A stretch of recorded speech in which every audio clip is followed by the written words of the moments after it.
They thought my silence was submission, never realizing I was busy acquiring the very chairs they sat on. My family prided themselves on the business blood in their veins, yet they failed to notice they were evicting the only one who truly inherited it. $5.1 million is not just a figure. It is the price to teach my parents and brother a lesson: never bite the hand that has secretly fed you for 5 years. My name is Beverly Stanton, and as I stood in the threshold of the oak-paneled library, the air felt heavy enough to choke on. It was not just the infamous humidity of Charleston, South Carolina, which managed to seep through even the thickest brick walls of our ancestral manor. It was the suffocating weight of history, of expectation, and of a century of secrets buried under the floorboards. The funeral was over. The black limousines had departed, taking with them the distant relatives and the business associates who had come to pay their respects to Beatrice Stanton. Now, only the core remained. The vultures had circled, and it was time to pick the bones. I adjusted the hem of my simple black dress. It was a functional piece, bought off the rack at a department store in Chicago 3 years ago. It had no designer label stitched into the collar, no intricate lace detailing that whispered of old money. To my family, this dress was a uniform of failure. It was the costume of the prodigal daughter who had fled the kingdom to live a life of mediocrity. I walked into the room, my heels making a muted thud against the Persian rug that cost more than most people earned in a year. My mother, Catherine, was already seated. She held a handkerchief to her dry eyes, dabbing at imaginary tears with a theatrical precision that would have garnered applause on Broadway. When she saw me approach the large, high-backed leather armchair at the head of the fireplace, her posture stiffened instantly. "Beverly, do not sit there," she snapped, her voice sharp and devoid of the mourning softness she had displayed in public just an hour ago. "That is your father's chair now, or Preston's. It is for the head of the house. You know you do not belong at the head of anything. Sit over there, by the window." I paused, looking at the empty leather throne. It was just a chair. It was cracked leather and stuffing, smelling of the cigars my grandfather used to smoke. But in this house, furniture was never just furniture. It was geography. It was a map of power. I did not argue. I moved silently to the small, stiff-backed wooden chair in the corner, the one usually reserved for guests who were not expected to stay long. Preston was already pouring himself a drink from the crystal decanter on the sidebar.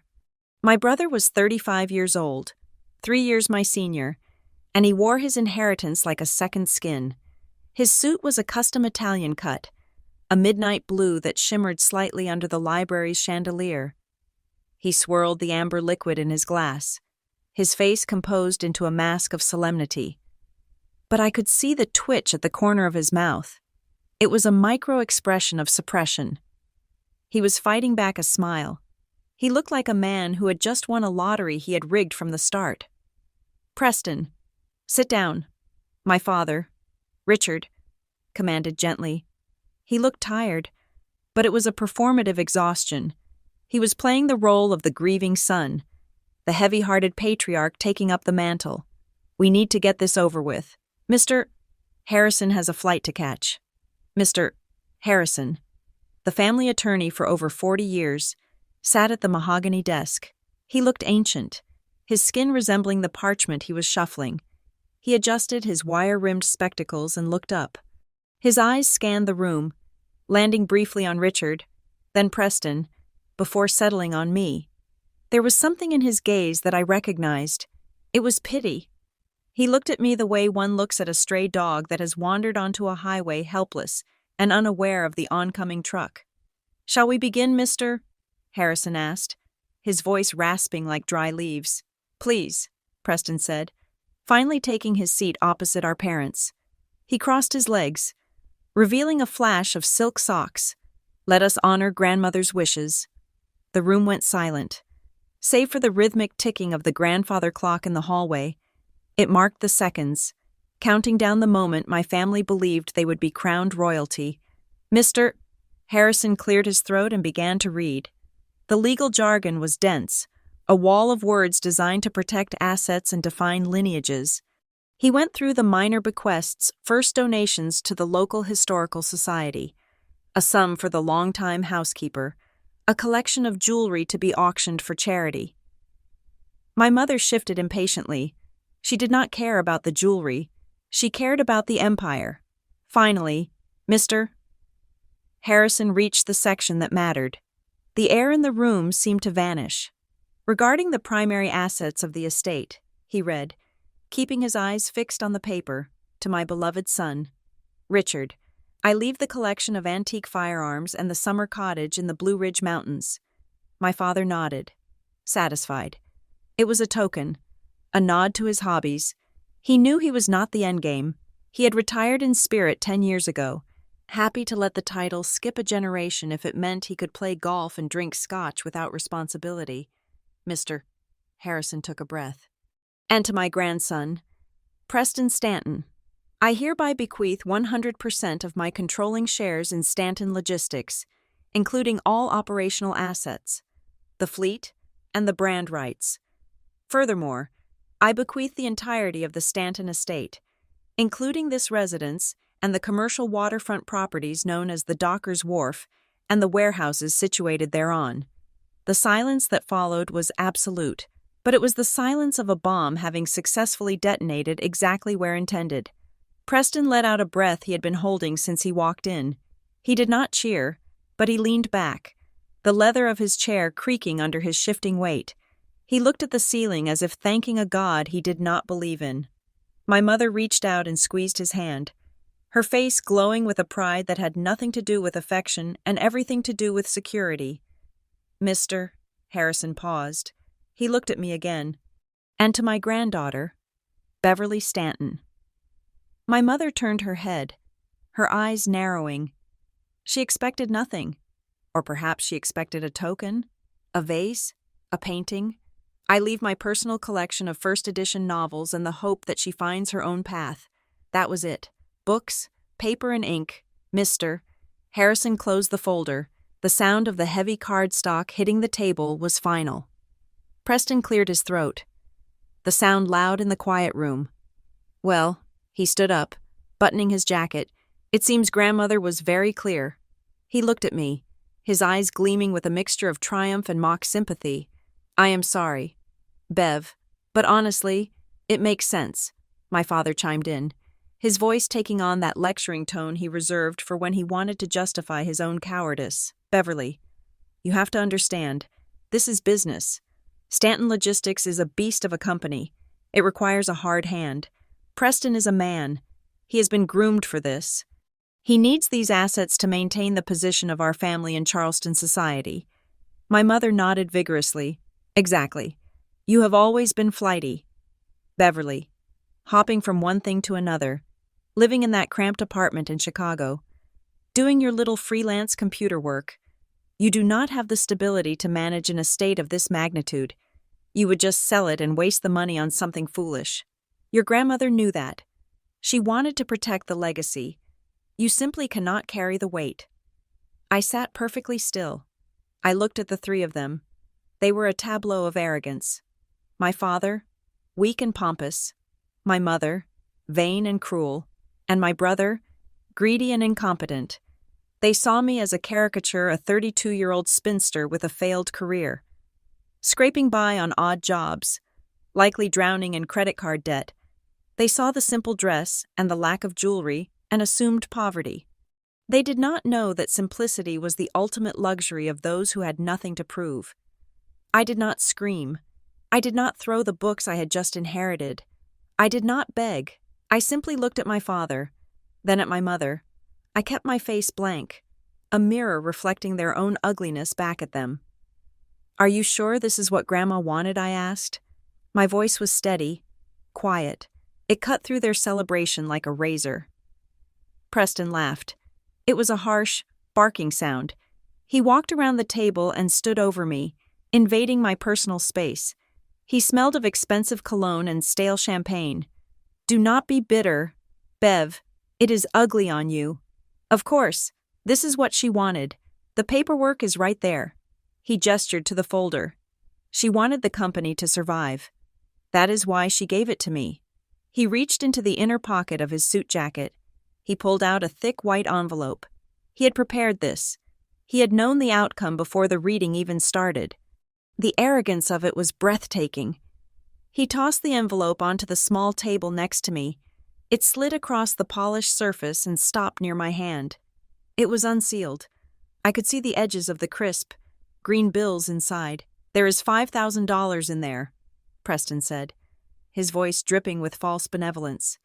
"Consider it a gift, for your airfare back to Chicago, and a little extra to help you out. I know things have been tight for you. Maybe buy yourself some decent clothes for your interviews. You cannot show up to a job looking like a funeral attendee forever." My mother sighed, a sound of exaggerated relief. "That is very generous of you. Preston, you are a good brother. Beverly, take the money. Do not let your pride make you stupid. You need it." I looked at the envelope. $5,000. To them. It was a grand gesture of charity. It was a bone thrown to a dog to keep it from barking at the dinner table. To me, it was an insult so precise, so calculated, that it clarified everything. They really had no idea. They thought they were the titans of industry, the masters of the universe. They did not know that the ground beneath their feet had already been sold, and I was the one holding the deed. They did not know that Stanton Logistics was a hollow shell, rotting from the inside out, kept alive only by a lifeline they had just severed with their own greed. I reached out and picked up the envelope. The paper felt cool against my fingertips. "Thank you, Preston," I said. My tone was unreadable. He took it as submission. He clapped his hands together, signaling the end of the unpleasantness. "Right then, Mr. Harrison, I will walk you out. Mother, father, let us open that bottle of 1995 vintage in the cellar. I think a toast is in order. To the future of Stanton Logistics." "To the future," my father echoed, raising an imaginary glass. I watched them turn their backs on me. They were already moving on, planning their renovations, their vacations, their expansion. They were discussing the new cars they would buy and the galas they would host. I slipped the envelope into my purse. I would keep it. Not because I needed the $5,000. I spent more than that on server maintenance for my company in a single hour. No, I would keep it as a receipt, a physical reminder of the moment they valued me at exactly $5,000. As Mr. Harrison packed up his briefcase, he glanced at me one last time. His eyes were sad. He thought he had just witnessed a tragedy. He thought he had seen a young woman stripped of her birthright. He was wrong. He had just witnessed a transaction. My family had just purchased their own destruction, and they had gotten it for a bargain price. I stood up, smoothing the wrinkles from my skirt. I walked out of the library, leaving them to their champagne and their delusions. The air in the hallway was cooler, but the storm was just beginning. They wanted me to be the failure. They wanted me to be the invisible. Silent sister. So I would be so silent they would never hear the blade coming until it was already pressed against their throats. They thought the reading of the will was the end of the story. They were wrong. It was just the opening statement. The heavy oak door had barely clicked shut behind Mr. Harrison before the atmosphere in the room underwent a molecular change. The somber, heavy air of morning evaporated instantly, replaced by an electric, almost manic energy. It was as if a director had yelled cut on a particularly dull scene of a tragedy, and the actors were finally allowed to break character. My father, Richard, who had been slumping with the weight of pretended grief just moments ago, suddenly straightened his spine. He walked briskly to the liquor cabinet, his movements spry and eager. "Preston," my mother called out, her voice bright and chirpy, "open the champagne, the one we were saving for your wedding, since that does not seem to be happening anytime soon. This is a much better occasion." I watched from my exile in the corner chair. The scene was grotesque. My grandmother's body was barely cold in the ground, the dirt likely still loose and settling over her casket, and her descendants were already popping corks to celebrate her departure. The sound of the cork leaving the bottle was sharp, a cheerful punctuation mark to the end of a life. Preston poured the golden liquid into 3 flutes. He did not offer me one. I did not want one. I was content with the glass of tepid water I had fetched for myself earlier. To the new era, Preston announced, raising his glass high. The crystal caught the light, refracting rainbows onto the dull spines of the books he would never read. To Stanton Logistics. To expansion. To the empire. To the empire. My parents echoed in unison. They drank deeply, their throats working in sync. I sat silently, my hands folded in my lap, observing them like a scientist watching a colony of particularly dull bacteria in a petri dish. They had no idea they were already dead. They just had not stopped moving yet. Preston paced the room, the alcohol hitting his bloodstream and mixing with the adrenaline of inheritance. He looked like a man possessed by a vision. Though I knew his vision was as blurry as his understanding of a balance sheet. I have big plans. Dad, Preston said, gesturing expansively with his free hand. He began to outline a strategy that sounded like it had been pulled from a first-year business student's rejected textbook. We have been playing it too safe. Grandmother was too conservative. She sat on assets. I am going to leverage the equity. I am talking about doubling the fleet within 18 months. We need newer ships, bigger tonnage. And the warehouse district. It is outdated. I want to tear down the old Block C and build a fully automated distribution center. He paused to take another gulp of champagne, his eyes shining with the fervor of the incompetent. My father nodded sagely, as if he understood the logistics of automation. Excellent thinking. Son, that is the kind of aggression we need. The market rewards the bold. I had to bite the inside of my cheek to keep from laughing out loud. The market rewards the bold. Yes. But it flays the stupid alive, and my family was spectacularly stupid. Through the lens of my own knowledge I had gathered while secretly propping up their failing business for half a decade, I saw the reality they were blind to. Preston was talking about buying new ships when the current fleet was barely seaworthy. 3 of our 5 cargo vessels were currently docked in Savannah with engine failures that would cost hundreds of thousands of dollars to fix. The company insurance premiums had skyrocketed by 200% in the last year because of safety violations. Stanton Logistics was not an empire. It was a corpse being animated by a ventilator, and I was the one paying the electric bill. And the money. The capital for this grand automated warehouse. It did not exist. The company bank accounts were running on fumes. The only reason payroll had cleared last Friday was because I had authorized an emergency injection of cash from Aurora Holdings. They thought they were swimming in profits. They were actually treading water in a pool of debt, and I was the only thing keeping the shark net in place. Preston set his glass down and leaned against the mantelpiece, striking a pose he must have seen in a magazine. Speaking of bold, he said, a smirk playing on his lips, I made a move yesterday. I put a deposit down on the new McLaren. My mother gasped, not in horror, but in delight. Oh, Preston. The silver one you showed me matte black, he corrected, looking pleased with himself. It is a beast. 0 to 60 in under 3 seconds. The dealership wanted a hefty down payment, so I used the company credit line, just temporarily. Of course. He waved his hand dismissively, as if borrowing $20,000 from a corporate account for a personal toy was a standard accounting practice. I figure with the quarterly returns coming in next month, I can pay it back before the auditors even blink. It is a reward. A CEO needs to look the part, right? If I pull up to meetings in my old sedan, nobody takes me seriously. Image is currency. I looked down at my phone. The screen was dark, reflecting my own impassive face. Image is currency. That was Preston's entire philosophy.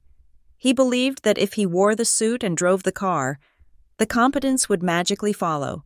He did not realize that the quarterly returns he was counting on were projected to be a loss of 15%. There would be no profit to pay back the deposit. He had just embezzled company funds to buy a car he could not afford. Richard frowned slightly, the first crack in his jovial demeanor. Just be careful with the cash flow. Preston, we have that review coming up with the investors. You know, the silent partner. Ah, yes, The mysterious Aurora Holdings. My father lowered his voice. Though there was no one in the room but us. That fund has been a godsend. Preston, $5.1 million over the last 5 years. We cannot afford to spook them. They are the only reason we survived the trade slump in 2024. If they pull out, he trailed off, not wanting to voice the terrifying possibility. Preston laughed, a loud braying sound that grated on my nerves. Dad, relax. You are so old school. Aurora Holdings is an investment firm. They are in it for the long haul. They need us more than we need them. Where else are they going to get the kind of localized dominance we have in Charleston? I unlocked my phone. My thumb hovered over the secure messaging app I used to communicate with my team at Vanguard Tech. Preston continued, puffing out his chest. In fact, I plan to meet with their representative next week. I am going to renegotiate the terms. $5.1 million is nice, but we need more if I'm going to build that distribution center. I am going to demand another $3 million, and I am going to tell them that if they want to keep their stake, they need to drop the collateral requirements. No more liens on the ships. They should be grateful to be in business with the Stanton family. The sheer delusion was breathtaking. He was planning to demand money from me, to threaten me, with absolutely no leverage.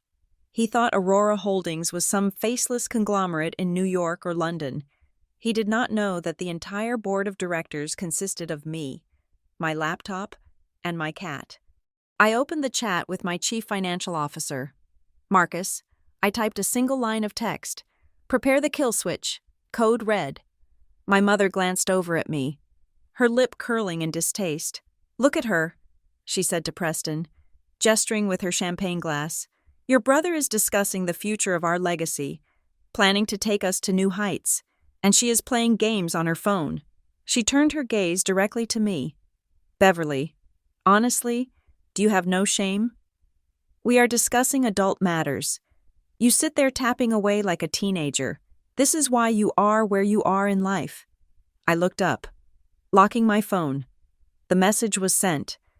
The gears were already turning in a server farm in Virginia. I am just catching up on some news. Mother, I said calmly. She scoffed. News? Probably some celebrity gossip or checking if that little freelance job of yours paid you your $200 for the week. You should learn from your brother. Look at him. He steps up. He takes responsibility. He carries the weight of the family name. You are 32 years old. Beverly, 32. And what do you have to show for it? No husband, no real career, just a rented apartment and a bad attitude. Preston chuckled, swirling the last of his champagne. Don't be too hard on her. Mom, not everyone is cut out for the big leagues. Some people are destined to be spectators. He walked over to the desk where the legal documents were still scattered. He picked up a stack of papers, flipping through them with feigned interest. By the way, I said, my voice cutting through their self-congratulatory haze. I spoke softly, forcing them to stop talking to hear me. Before Mr. Harrison left, I noticed something in the appendix of the property list. Preston looked up, annoyed at the interruption. What, the warehouse at the North Dock? The one you want to tear down for your automated center? Did you check the lease agreement on that land? Preston rolled his eyes. He dropped the papers back onto the desk. Oh, for God's sake. Beverly, you and your petty details. That is why you are a worker bee and I am the queen bee. Of course I checked the lease. It is standard stuff. Are you sure? I pressed, keeping my face innocent. I thought I heard grandmother say something about the lease expiring this year, and something about the ownership of the land being separate from the ownership of the structure. Richard waved his hand dismissively. Don't be ridiculous. Beverly, we have owned that land since 1890. It is prime waterfront. The paperwork is just a formality. Preston laughed. She is trying to sound smart. Dad, trying to find a hole in the ship. Listen, Bev, I have lawyers for that. Expensive ones. I do not need my little sister giving me legal advice based on something she thinks she heard. Stick to your video games. Leave the real estate to the men. I nodded slowly. Okay, Preston, I just wanted to be helpful. Helpful would be you disappearing so we can enjoy our evening, my mother muttered. I stood up. The chair scraped against the floor. A harsh sound. You are right. Mother, I said, I should go. I have a long flight back to Chicago tomorrow, and I have a lot of work to prepare for. Work, Preston sneered. Right. Good luck with your whatever it is you do. Fixing printers, software solutions. I said, same thing. He waved me off. Go on, take your $5,000 and go. And try not to spend it all in one place. I walked toward the door. As I reached the threshold, I turned back. They were already ignoring me, pouring another round. Preston was leaning over the map of the harbor spread out on the table. Tracing a finger over the north dock, he was tracing a line over land he did not own, planning a building he could not afford, with money that was about to vanish. I stepped out into the hallway and closed the door softly behind me. The silence of the house enveloped me. I looked at my phone again. A notification had popped up from Marcus. Command received. Protocol 14B initiated. Freezing assets at 0900 hours tomorrow. I smiled. It was the first genuine smile I had worn all day. Preston was right about one thing. He was going to learn a very important lesson about business. He just didn't realize that the tuition fee was going to be everything he owned. I walked down the long corridor, past the portraits of our ancestors. Their painted eyes seemed to follow me. They looked stern, disapproving, but for the first time in my life, I didn't feel judged by them. I felt like the only one in the house who was actually awake. I needed to get back to my hotel. I had a busy morning ahead of me, after all. Bankrupting a logistics company took a surprising amount of paperwork. As I reached the front door, I heard a burst of laughter from the library. It was loud, raucous, and utterly hollow. It was the sound of the Titanic's band playing their final song. Only the ship hadn't hit the iceberg yet. I was the iceberg. The moment the heavy iron gates of the Stanton estate clicked shut behind my Uber, I felt my shoulders drop 2 inches.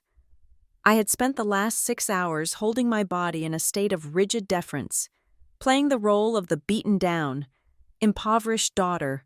It was an exhausting performance. I pulled my phone from my purse, not the cracked, 3-year-old model I used in front of my parents, but the latest prototype secure device that my engineering team had shipped to me last week.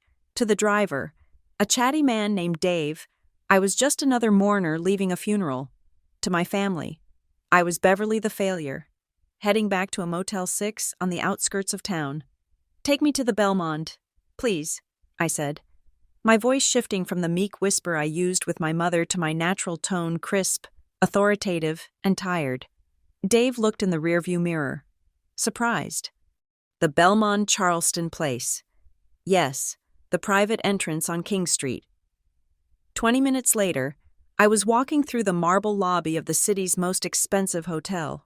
The concierge, a man named Jeffrey who knew exactly how I liked my coffee and my privacy, nodded discreetly as I passed. I didn't need to check in.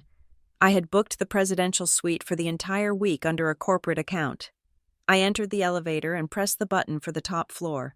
As the doors slid shut, sealing me in a box of gold leaf and silence, I finally let the mask fall completely.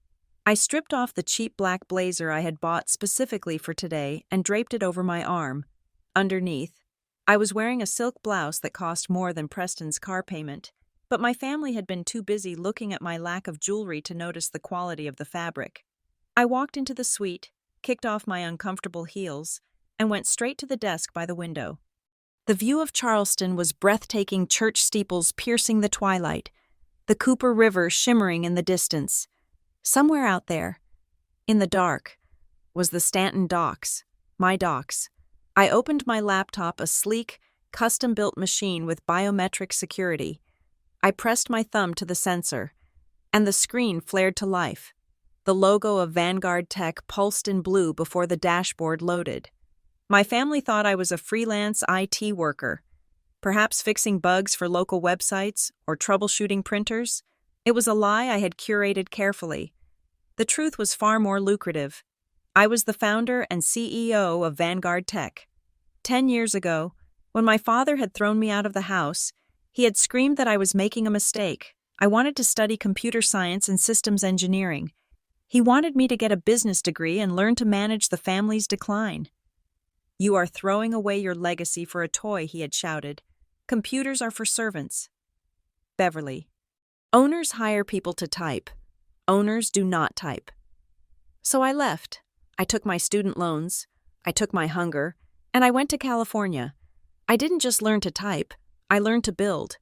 I saw that the global supply chain was a mess of paper manifests and analog confusion. I built an algorithm that predicted shipping bottlenecks before they happened. Vanguard Tech wasn't just a software company anymore. We were the nervous system for 60% of the logistics market in North America.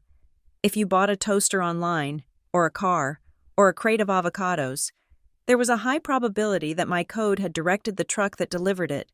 I was not just rich, I was wealthy in a way that made the Stanton family fortune look like pocket change found in a couch cushion. But money had never been the point. The point was competence. I minimized the Vanguard dashboard and opened a secure folder labeled Project Aurora, Aurora Holdings. To my father and Preston, Aurora was a mysterious angel investor group from New York that had swooped in 5 years ago to save them from bankruptcy. They pictured a boardroom of faceless bankers in Manhattan suits. They had no idea that Aurora Holdings was a shell company registered in Delaware. With exactly one shareholder, me, I leaned back in the plush leather chair, staring at the financial graphs on the screen. 5 years ago. Stanton Logistics had been weeks away from liquidation. My father had made bad bets on fuel futures, and Preston had neglected client relationships until the contracts dried up. I had watched from afar as the family legacy, the legacy my grandmother Beatrice loved so dearly, teetered on the edge of the abyss. Grandma Beatrice was the only one who had ever slipped me a $20 bill when my parents weren't looking. She was the only one who sent me a card on my birthday. I couldn't let her see her husband's company die while she was still alive. It would have broken her heart. So, I created Aurora. I injected $5.1 million of my own capital into the company.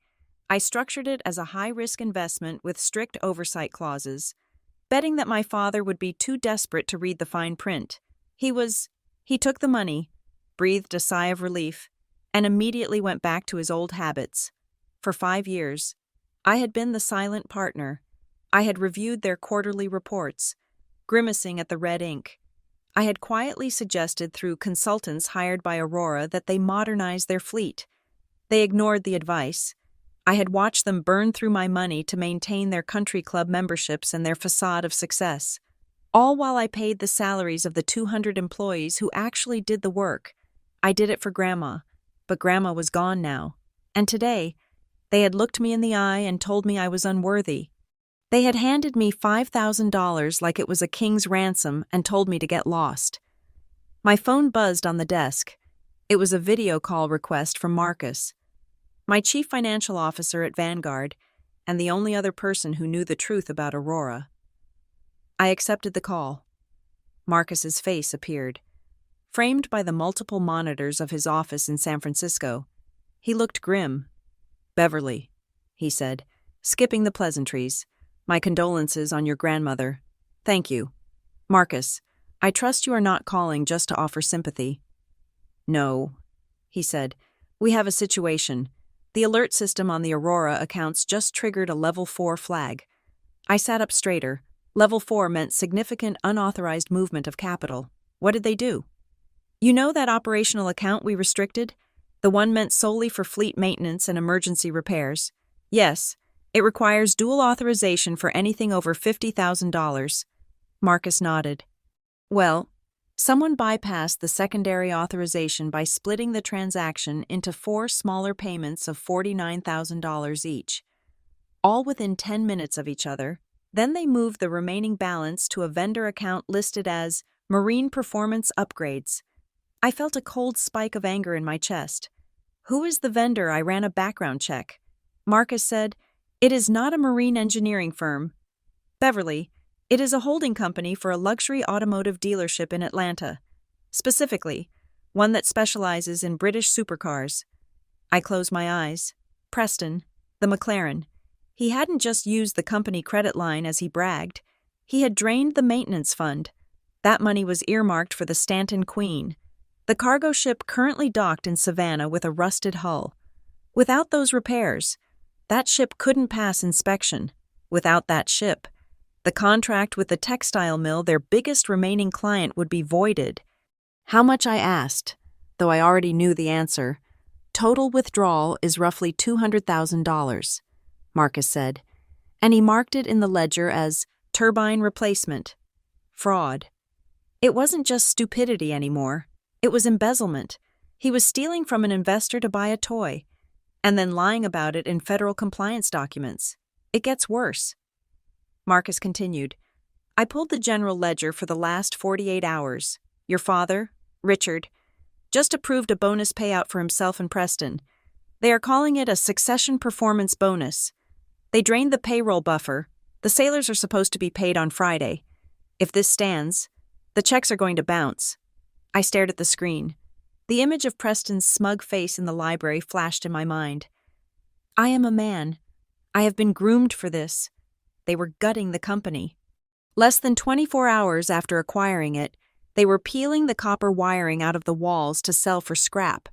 Also, they could pretend to be rich for a few more months. They didn't just insult me. Marcus, I said softly, they are stealing from me, and they are going to leave those employees with nothing. I stood up and walked to the window. The city lights below blurred into streaks of gold and red. I thought about the sailors who worked the decks of the Stanton ships, men with mortgages, women with kids in college, people who depended on that paycheck. My father and brother were willing to let those people starve so Preston could drive a matte black McLaren to a country club lunch. Grandma Beatrice had been the dam holding back my wrath. She was the reason I had endured the disrespect, the reason I had kept the checkbook open. I didn't want her final years to be marred by the shame of bankruptcy, but the dam had broken. The funeral was over. I turned back to the desk. The sadness I had felt earlier, the genuine grief for my grandmother, hardened into something cold and sharp. It felt like steel. Marcus, I said, sitting back down, I am here. Bev, pull up the Aurora Holdings Master Agreement. Specifically, the debt covenants. I heard the sound of typing on his end. I have it. Look at Section 14. Subsection B. There was a pause. The Material Breach and Mismanagement Clause, also known as the nuclear option. Read it to me. I commanded. Even though I knew it by heart, I had written it myself. Marcus read aloud, his voice steady. In the event that the principal management engages in financial malfeasance, misallocation of restricted funds, or actions that materially endanger the solvency of the entity, the investor reserves the right to immediately accelerate all outstanding debt obligations. Furthermore, the investor may exercise immediate seizure of all collateralized assets to satisfy the debt, bypassing standard arbitration. I looked at the digital clock on my laptop. It was 9 p.m. If we trigger this, Marcus said, hesitation creeping into his voice, it is going to be a bloodbath. We are talking about freezing their operating accounts instantly. The bank will lock the doors. The ships will be arrested at port. Your family will be destitute within a week. I reached into my purse and pulled out the envelope Preston had thrown at me. I slid the $5,000 out onto the mahogany desk. It looked pathetic next to my high-tech equipment. They told me I couldn't carry the weight.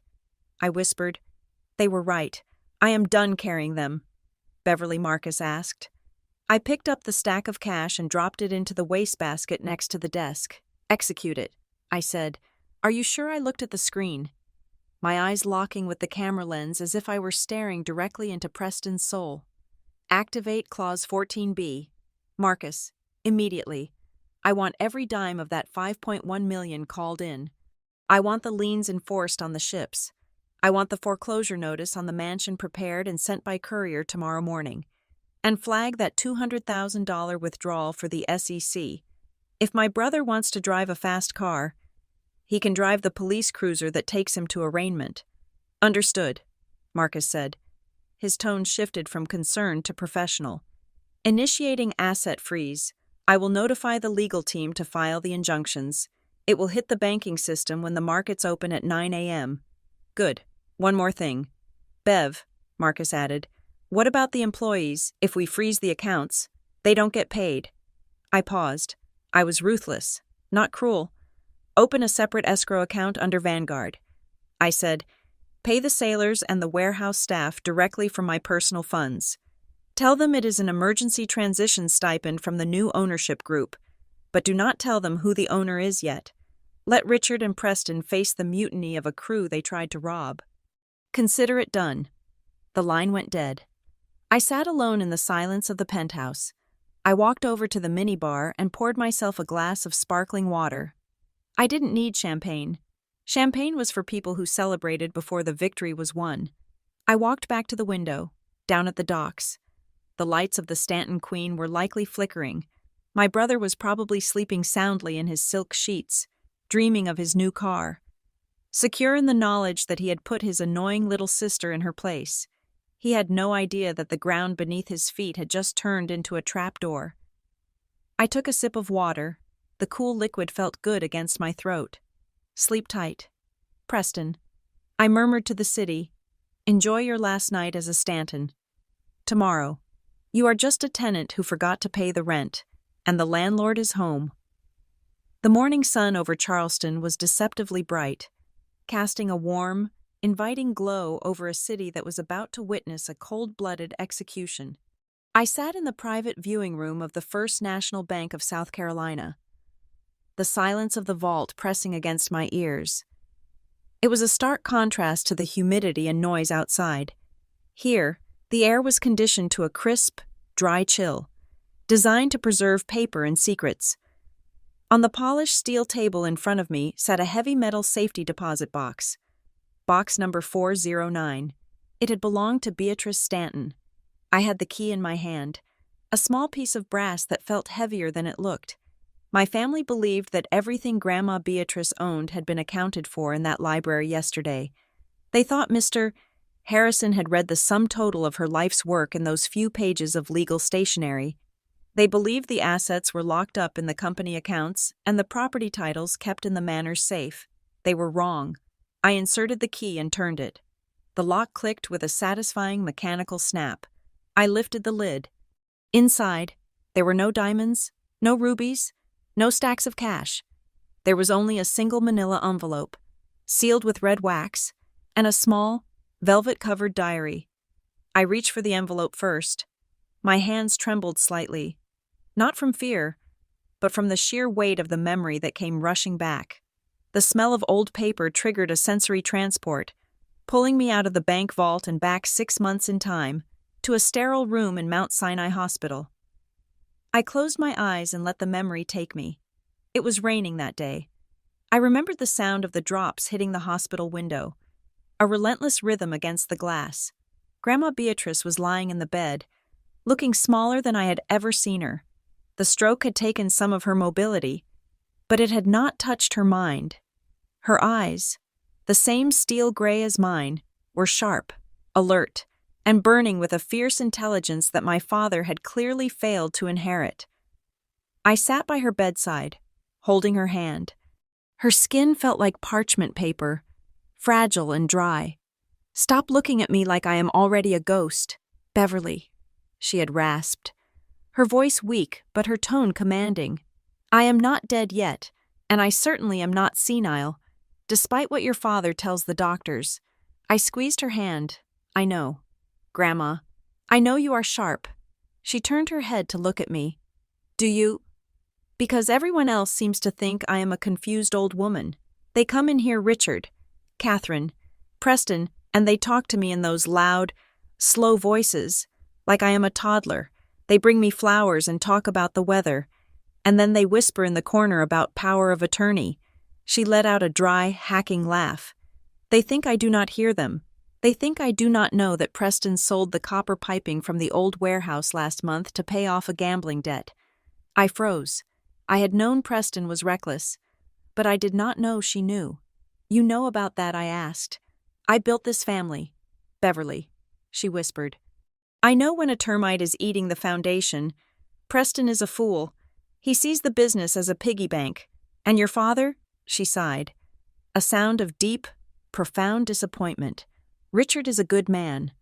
"Perhaps, but he is weak.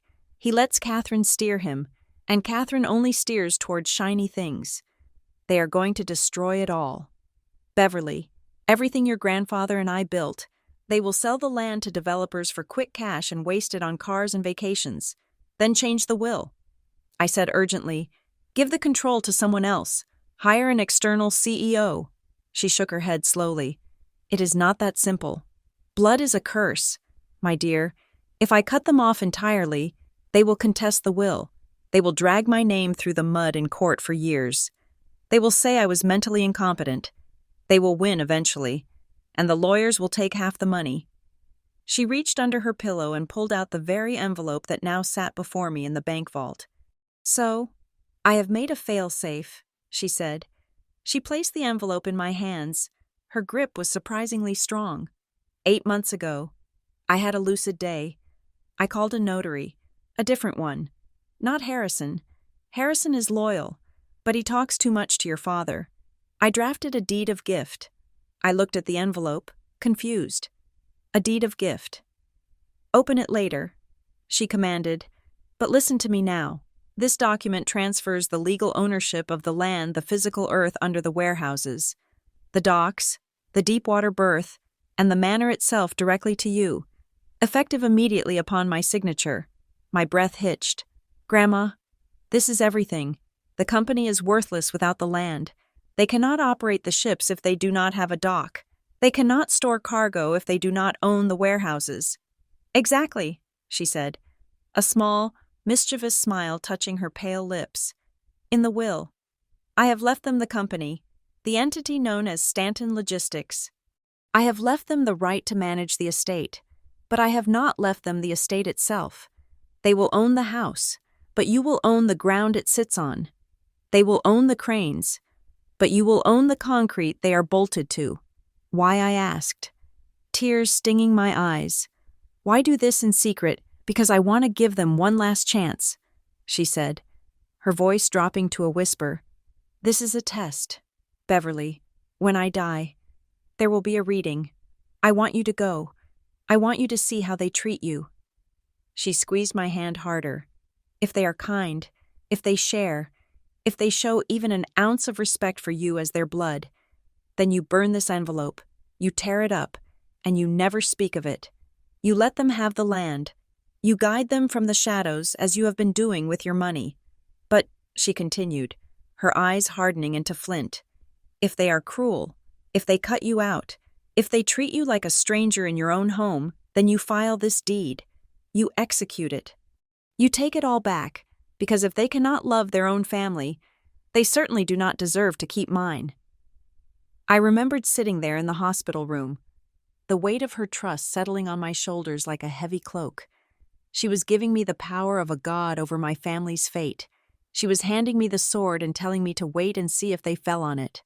I promise. Grandma, I had whispered. She closed her eyes, exhausted by the effort. You are the only one. Beverly, the only one with the Stanton spine. Do not let me down. The memory faded, and I was back in the cool silence of the vault. I picked up the envelope and broke the wax seal. I pulled out the document. It was a deed of gift, fully notarized, dated 8 months prior to her death. It was elegantly simple. It stated, in undeniable legal terms, that Beatrice Stanton had transferred fee simple absolute title of the parcels of land located at the Charleston Harbor waterfront, specifically the North Docks and the Warehouse District, as well as the parcel containing the Stanton Manor, to Beverly Stanton. I ran my finger over her signature. It was shaky, but bold. I thought about the scene in the library yesterday. I thought about the chair I wasn't allowed to sit in. I thought about the $5,000 Preston had thrown at me. I thought about my mother telling me I had nothing to show for my life. They had failed the test. They had failed so spectacularly that it was almost impressive. They hadn't just been greedy. They had been malicious. They had gone out of their way to humiliate me, to ensure I felt small and powerless. Grandma Beatrice knew. She knew exactly who they were. She had given them a rope, and instead of climbing it, they had fashioned a noose and stuck their heads right through it. I looked at the date on the deed, because it was a gift made during her lifetime. It superseded the will. The will could only give away what she owned at the time of her death. But she didn't own this land when she died. I did. I was the landlord. And my family. They were squatters. The irony was so rich I could taste it. Just this morning, my interception algorithms at Vanguard had flagged a credit inquiry. Preston was currently meeting with the commercial lending division of the Bank of America. He was trying to secure a $10 million loan to fund his fantasy expansion. And what was he offering as collateral? The land? He was walking into a bank, wearing his expensive suit, trying to mortgage a property that he did not own. He was committing bank fraud, and he didn't even know it. When the bank ran the title search, which they would do within the next 24 hours, they would see my name on the deed, not his. I put the document back in the envelope. I also took the small velvet diary. I would read that later, when the dust settled. Right now, I had work to do. I walked out of the vault, the steel door clanging shut behind me with a sound of finality. I thanked the bank manager, who looked at me with a mixture of curiosity and respect. He didn't know what was in the box, but he knew that anyone who walked with that kind of purpose was dangerous. I stepped out into the bright Charleston sunlight. It was blinding. I put on my sunglasses and pulled out my phone. I scrolled past Mr. Harrison's number. He was a nice old man, but he was a family lawyer. He was a golden retriever. I needed a Rottweiler. I dialed a number with a New York area code. It rang twice before a sharp, female voice answered. Jasmine speaking. Jasmine, it is Beverly. Beverly. I thought you were playing the grieving granddaughter this week. Did the funeral go well? The funeral was fine, I said, walking toward my waiting car. The reading of the will, however, was educational. I heard the smile in her voice. Let me guess. They tried to screw you over. They succeeded. Or so they think. I got into the back seat of the car. Jasmine, I need you to fly down here, today. Bring the full litigation team, and get the property eviction notices ready. Eviction, Jasmine asked. Her interest piqued. Who are we evicting? I looked out the window as we passed the sign for the Stanton Logistics shipyard. I saw the cranes in the distance, sitting idle on the land that belonged to me. We have some tenants who haven't paid rent in 8 months, I said, my voice cold and steady. And they are currently trying to mortgage the property. Oh, Jasmine said, and I could hear the sound of her typing furiously. That is messy. Who are the tenants, Stanton Logistics? I said. And the residents of the Stanton Manor. There was a pause on the other end of the line, a long, stunned silence. Beverly, Jasmine said slowly, are you evicting your parents? I touched the envelope in my lap. I remembered the $5,000 in the trash can. I remembered the silent partner they had disrespected. I remembered Grandma Beatrice's voice. If they are cruel, you take it all back. I am not evicting my parents. Jasmine, I said, I am evicting trespassers. I hung up the phone. The car turned onto King Street. I watched the tourists walking by, eating ice cream and taking photos of the historic buildings. They saw a charming, polite southern city. They didn't see the war that was about to erupt. My brother wanted to play business tycoon. My father wanted to play patriarch. My mother wanted to play the queen of society. Fine, I would let them play. But they were about to learn that they were playing on my board, with my dice, and I had just decided to flip the table. Driver, I said, take me to the county recorder's office first. I need to ensure a document is publicly filed before noon. Yes, ma'am. I sat back and watched the city roll by. The grief was still there, a dull ache in my chest for the grandmother I missed. But the anger was sharp and useful. It was a fuel, and right now, my tank was full. Preston wanted the estate. He could have the estate. He could keep the company name. He could keep the stationery. He could keep the debts. But the ground he walked on, that was mine. And I was about to pull it out from under him. The glass doors of the Stanton Logistics headquarters slid open with a smooth, indifferent hiss. I stepped into the lobby, expecting the usual hum of corporate boredom, the low murmur of phones, the clicking of keyboards, the smell of stale coffee. Instead, I walked into a riot. It was 9:15 in the morning. According to the timeline I had established with Marcus, the kill switch had been flipped exactly 15 minutes ago. The receptionist's desk was abandoned. The phone console was lit up like a Christmas tree, every single line blinking with a frantic red urgency. Down the hallway, I could hear shouting. It wasn't the controlled, authoritative projection of a leader rallying the troops. It was the high-pitched, cracking scream of a child who had just realized his toy was broken. I adjusted my purse on my shoulder, put on my best expression of sisterly concern, and walked toward the noise. The main operations floor was in chaos. Staff members were huddled in clusters, whispering, their faces pale. Monitors were displaying error messages, but the center of the storm was the glass-walled executive conference room at the far end of the hall.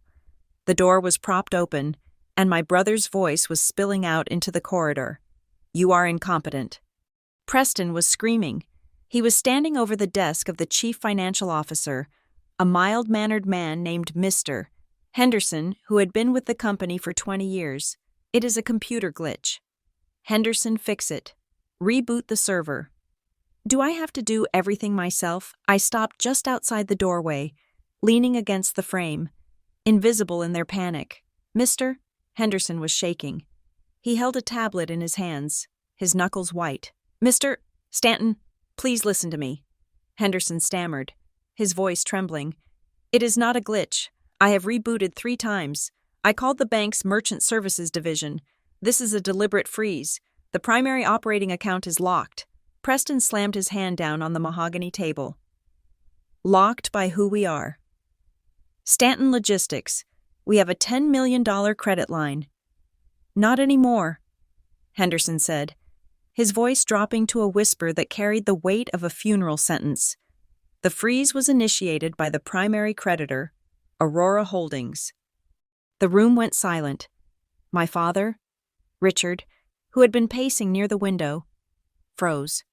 My mother, Catherine, was sitting on the leather sofa, clutching her pearls as if they were oxygen tanks. "What did you say?" Richard asked, his voice hollow. Henderson swiped the screen of his tablet and held it up. Though his hand was shaking too much for them to read it clearly, I received a notification at 9:01. Aurora Holdings has triggered the Emergency Capital Preservation Clause. They have cited material breach of trust and unauthorized asset misallocation. They have withdrawn the entirety of their revolving capital. How much? Preston demanded, his face turning a dangerous shade of purple. "All of it," Henderson said. $5.1 million. It was transferred out in a single-wire batch. Our balance is currently negative. Negative. Preston laughed, a sound that bordered on hysteria. "That is impossible. You cannot just take $5 million back. That is our money." "It was never our money, son," Richard said quietly. Sinking into a chair, it was a loan, a revocable loan. The silence was shattered by the ringtone of the conference phone in the center of the table. It was a harsh, jarring electronic warble. Preston stared at it as if it were a bomb. "Answer it," he barked at Henderson. Henderson reached out and pressed the speaker button. "Captain Miller here," a gruff voice filled the room. "Currently docked at Pier 4. We have a problem." "Mr. Stanton." "What is it now?" Preston snapped. "I'm in the middle of a meeting. The refueling barge just pulled away." The captain said, "The driver said the corporate fuel card was declined. Said, insufficient funds. I have got a hold full of perishables scheduled for departure in 2 hours, without fuel. The refrigeration units run on backup power for 6 hours maximum. After that, $2 million worth of seafood starts to rot." Preston grabbed the phone. "Tell him to run it again. It is a bank error." "I did," the captain replied, his patience clearly gone. He cut up the card. "Sir, and my crew is checking their banking apps. Payroll was supposed to hit at midnight. It did not. If I do not see money in my account in 1 hour, I am walking off this ship." The line went dead. My mother let out a low wail. "Oh my God, the seafood contract. If we lose that shipment, the lawsuits alone." "Shut up." Mother Preston roared. He pulled his own cell phone out of his pocket. "I am going to fix this. I am calling the bank manager directly. I played golf with him last month. He will override this. I watched as he dialed, his fingers fumbling with the screen. He put the phone to his ear, pacing frantically. Jim, yes, it is Preston Stanton. Listen, there is some kind of screw-up with your system. My accounts are showing. He stopped. His face fell. What do you mean you cannot access it? I am the owner. Do not give me that compliance crap. I want the freeze lifted now. Do you know who I am? I will have your job. He pulled the phone away from his ear and stared at it. He hung up on me, Preston whispered. Stunned. Jim hung up on me. He said the account is under federal review for fraud. Fraud, my mother screeched. We are Stantons. We do not commit fraud. Richard was frantically typing on his laptop. I am trying to reach Aurora, he muttered. I have the contact number for their representative. He put the call on speaker. The room filled with the smooth, synthetic voice of an automated system. Thank you for calling Aurora Holdings. Please be advised that your account has been flagged for legal review. All inquiries must be directed to our litigation department. Please press 1 to leave a message. No operators are available at this time. Richard slammed the laptop shut. They have ghosted us. They pulled the plug and walked away. The reality of the situation began to set in. It wasn't just a bad morning. It was an extinction event. Without the operating cash, they couldn't buy fuel. They couldn't pay the port fees. They couldn't pay the crew. Within hours, every ship in the fleet would be arrested by the maritime authorities. The cargo, millions of dollars of other people's goods would be seized. It was over. I decided this was the perfect moment to make my presence known. I stepped into the room, my heels clicking softly on the hardwood floor. Excuse me, I said, my voice timid and soft. They all whipped around to face me. For a second, they looked confused, as if they couldn't understand why I was there. Beverly, my mother said, wiping a tear from her cheek. What are you doing here? We are in the middle of a crisis. I just came to say goodbye, I said, clutching my purse with both hands. I am heading to the airport. My flight to Chicago is in 2 hours. I didn't want to leave without seeing you. Preston looked at me, his eyes wild. He looked like a cornered animal. Goodbye. You are leaving now. I nodded. I have to get back. I have some interviews lined up. Freelance work, you know. Richard looked up at me. His face was gray.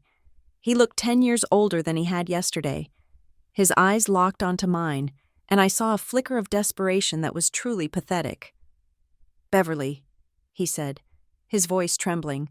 Wait, Richard, let her go, my mother snapped. She cannot help us. No, wait, Richard said. Standing up, he walked toward me, his hands reaching out. Beverly, listen, we are having a temporary cash flow problem, just a technical glitch with the bank, but we need to pay the harbor master immediately to get a ship out. He licked his dry lips. You have savings, right? You have been working for 10 years. You must have something put away. A 401k, an emergency fund. I blinked, widening my eyes in feigned surprise. Dad, just a loan. Beverly, he pleaded. 20,000, 30, anything you have. I will pay you back double next week when this clears up. Please, for the family. I looked at Preston. He wasn't stopping him. The brother who had mocked my poverty yesterday was now looking at me with hungry eyes, hoping I had a secret stash of gold he could pillage. I looked at my mother.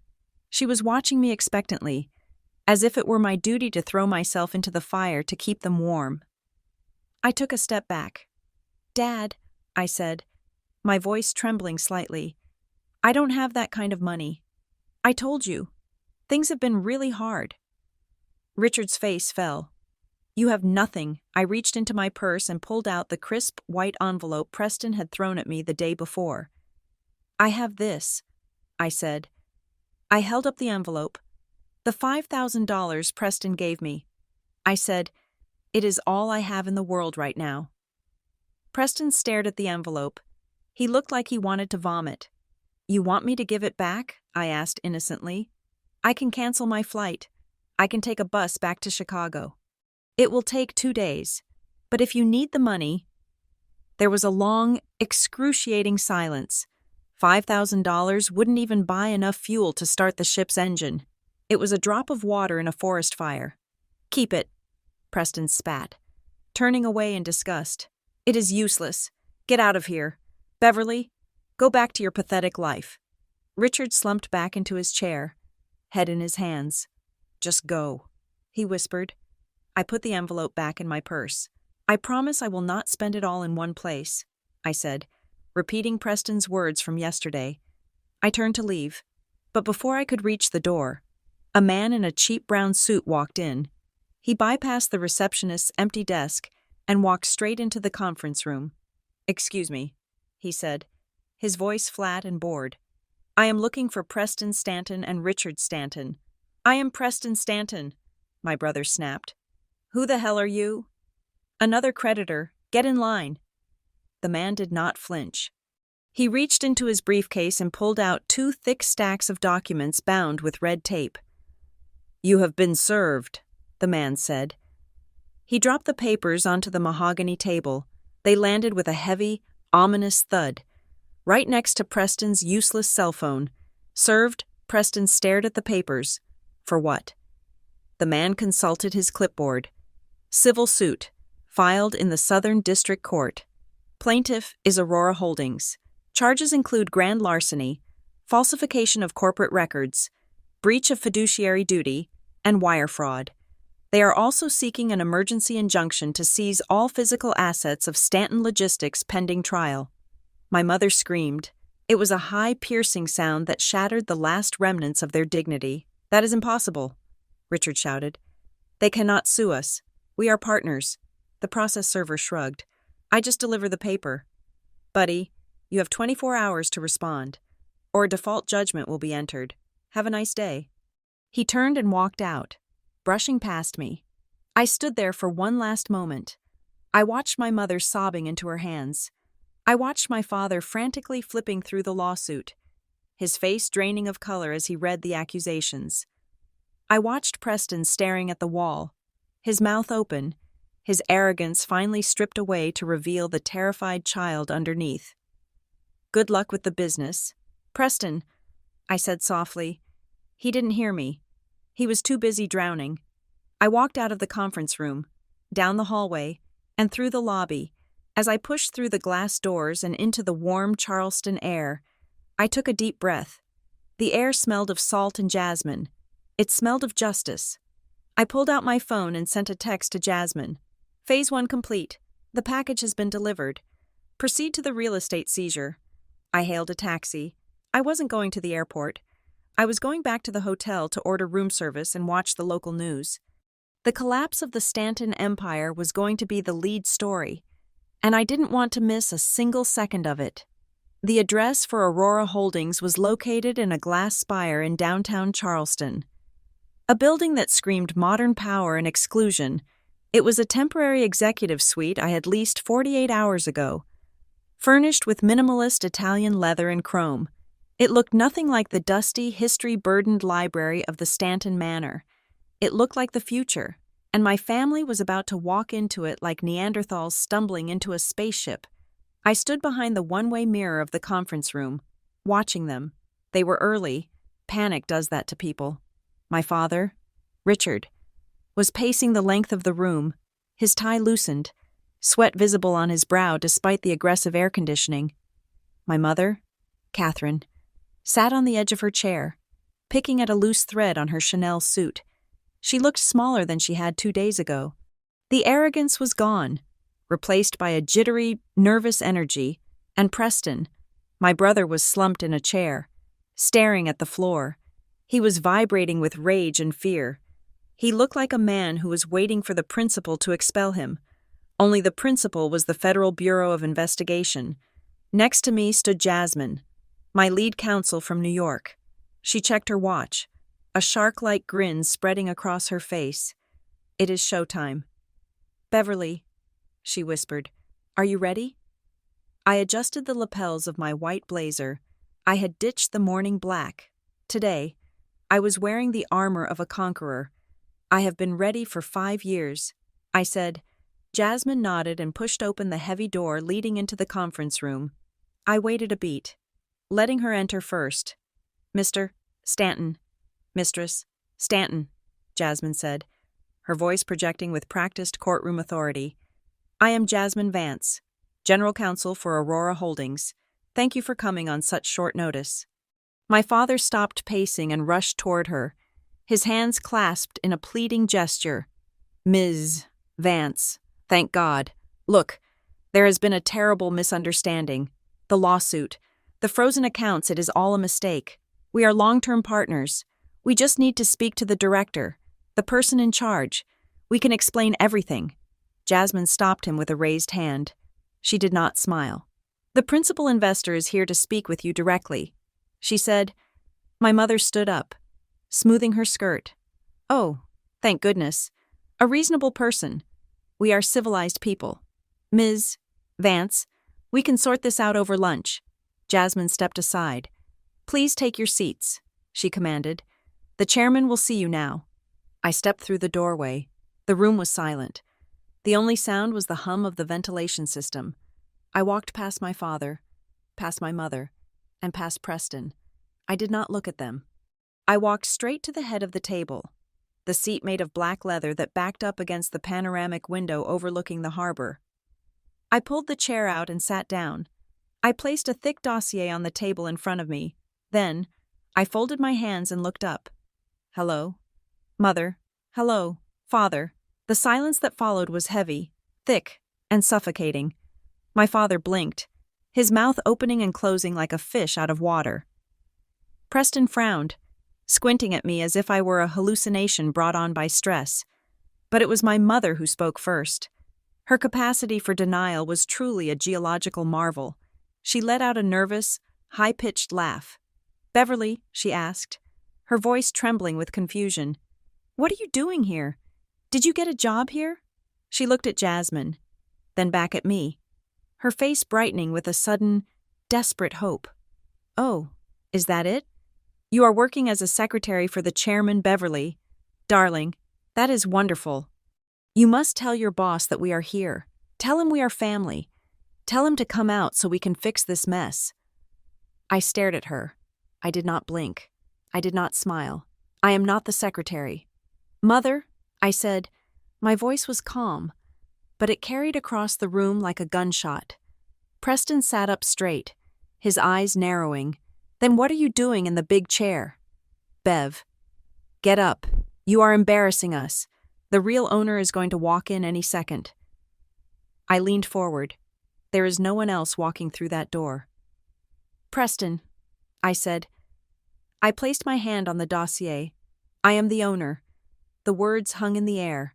I am Aurora Holdings. I continued, enunciating every syllable. I am the silent partner. I am the one who saved your company 5 years ago. I am the one who has been paying your salary, and I am the one who just fired you. For 10 seconds, nobody breathed. The information was too big, too alien for their brains to process. It contradicted everything they believed about the universe. In their world, I was the failure, and they were the success. To accept that I was their savior and their executioner required them to rewrite their entire history. Richard was the first to break. He grabbed the back of a chair to steady himself. No, he whispered, that is impossible. You fix computers. You live in a rented apartment. You asked me for $20,000 yesterday. I lied. I said simply, I have been lying to you for a decade, just like you have been lying to yourselves. Preston stood up slowly. His face went from pale to a deep, violent crimson. The veins in his neck bulged. You, he spat. You are the investor. I nodded. You, he pointed a shaking finger at me. You are the one who froze my accounts. You are the one who embarrassed me in front of the crew. I did not freeze your accounts. Preston, I corrected him. I froze my accounts. You were just authorized to use them. And yes, I did. He let out a roar of pure, animalistic rage. He lunged across the table, his hand reaching for my throat. You little bitch, I will kill you. He never made it. 2 men in dark suits, who had been standing silently in the corners of the room, moved with terrifying speed. One of them intercepted Preston mid-air. grabbing his arm and twisting it behind his back. The other shoved him down onto the table, pressing his face into the polished wood. Preston screamed in pain. "Get off me! Get off me! Remove him from the table," I said calmly, "but keep him in the room. He needs to hear this." The guard hauled Preston up and shoved him back into his chair, standing directly behind him with a hand on his shoulder.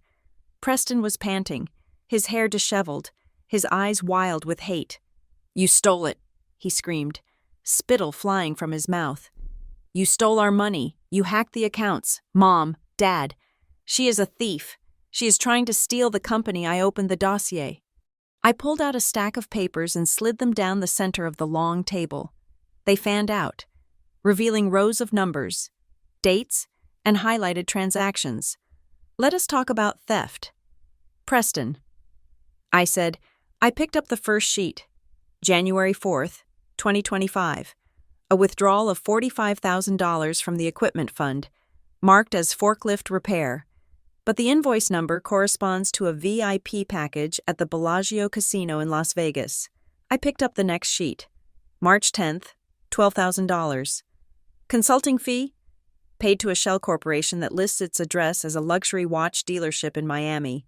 I looked at my father. "And you, Dad. The pension adjustment you authorized last year, $80,000.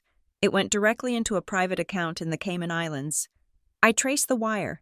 It was used to pay off the mortgage on a condo in Florida that Mom didn't know you owned." My mother gasped. She turned to look at Richard, her eyes wide with betrayal. "Richard, a condo." Richard's face was the color of ash. He sank into his chair, unable to look at his wife or me. I stood up and walked around the table, standing over them. For 5 years, I have pumped $5.1 million into Stanton Logistics. I said, "I did it because Grandma Beatrice asked me to look out for you. I did it because I thought that maybe, just maybe, if I gave you enough rope, you would climb out of the hole you dug." I looked at Preston, who was now sullen and silent, nursing his bruised arm. "But you didn't climb," I said. "You just dug deeper. You treated my investment like a personal slush fund. You bought cars, you gambled, you threw parties, and all the while, you looked me in the face and called me a failure. You threw $5,000 at me like I was a beggar, using money that I gave you." I picked up a summary sheet and dropped it in front of Preston. "You embezzled 30% of the operating capital." Preston: "That is not bad management. That is a felony. That is grand larceny. And I have the receipts for every single cent." My mother began to cry. Not the theatrical tears from the funeral, but real, ugly sobs of terror. "Beverly, please," she wailed. "We didn't know. We thought it was just business. We are family. You cannot do this to us. You cannot send your brother to jail." I looked at her cold tears. "You told me I should learn from him." "Mother," I said, "you told me he carried the weight. Well, now he's going to carry the weight of a federal indictment." Richard looked up. His eyes were red, desperate. He tried to summon the last shreds of his patriarchal authority. He straightened his tie, though his hands were shaking. "Beverly, stop this," he commanded, though his voice lacked any real power. "You have made your point. You are successful. We get it. But this has gone too far. You are a Stanton. That money, even if it came from your company, belongs to the family." He stood up, trying to look tall. "I am your father," he said, "and by God, I demand that you unfreeze those accounts. You cannot sue your own blood. We are a unit. What is yours is ours. That is how families work. You cannot just hoard wealth while your brother and parents suffer. It is immoral." I laughed. It was a dry, humorless sound. "Immoral?" I asked. I walked back to the head of the table and leaned against the glass. The city of Charleston spreading out behind me. 2 days ago, in the library, you sat there and told me I was cut out of the will. I said, "You told me I wasn't a man, so I didn't deserve the legacy. You told me I was an outsider. You told me I couldn't handle the business." I looked Richard dead in the eye. "You established the rules. Dad, you said I was not part of the business family. You said the assets belonged to Preston because he was the heir. Well, I accepted those rules. I am an outsider. And as an outsider, I am functioning exactly as a ruthless creditor should. But we are your parents, Catherine shrieked. We raised you. You housed me. I corrected her. You tolerated me. And the moment I didn't fit your mold, you discarded me. And when Grandma died, you tried to erase me. I signaled to Jasmine. She stepped forward and placed a pen on the table. This meeting is over, I said. The lawsuit stands. The eviction notices for the warehouse and the manor are being served as we speak. Eviction, Preston stammered. The manor. You cannot evict us from our home. It is not your home, I said. Grandma Beatrice signed the deed over to me 8 months ago. It is my house, and I have decided to repurpose it. I looked at my watch. You have 48 hours to vacate the premises. You can take your personal effects, anything purchased with company funds, which includes the cars, the furniture, and the art stays. It is evidence. Beverly, please. My mother begged, falling to her knees. It was a pathetic sight. The grand dame of Charleston crawling on the carpet of a corporate office. Where will we go? We have no money. The accounts are frozen. I looked down at her. I felt a flicker of pity, but I crushed it instantly. I remembered the $5,000 envelope. I hear the Motel 6 on the highway has vacancies. I said, it is affordable, and I believe Preston has $5,000 in cash. That should last you a few weeks if you are frugal. I turned my back on them and looked out the window.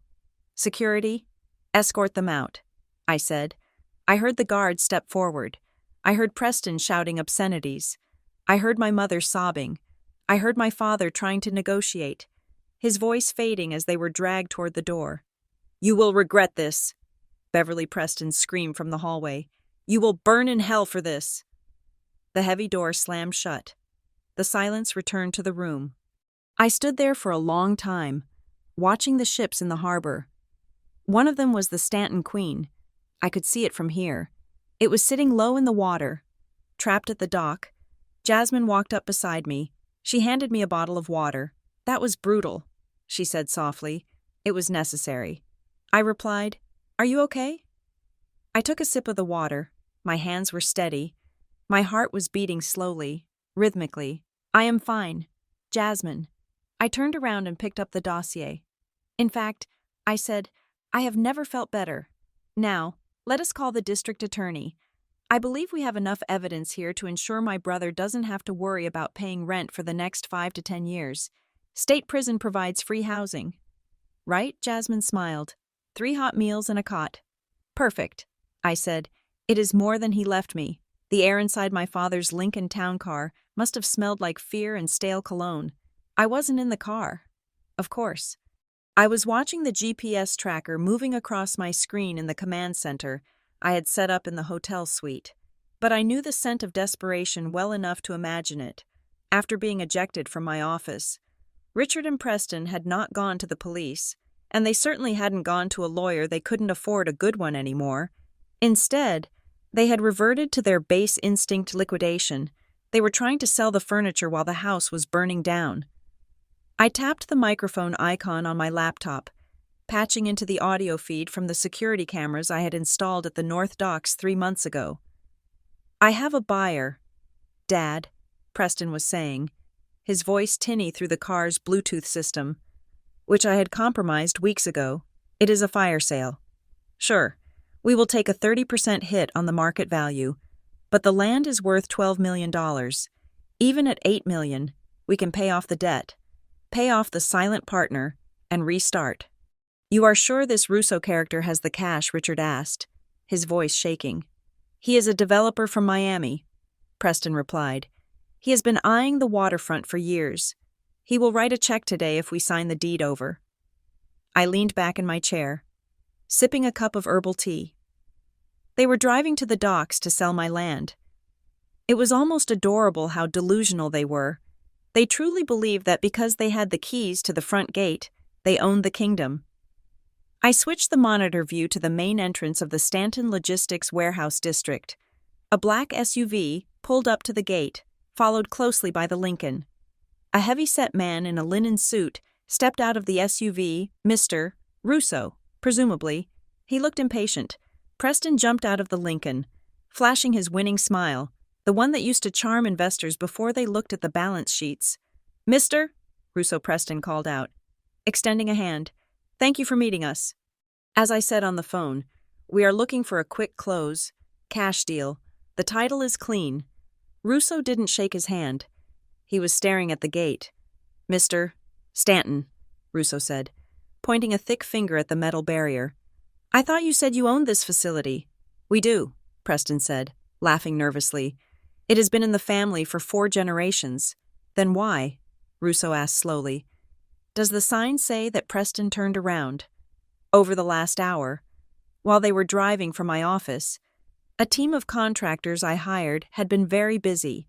They had taken down the rusted Stanton Logistics sign that had hung there for 40 years. In its place was a sleek, modern placard made of brushed steel.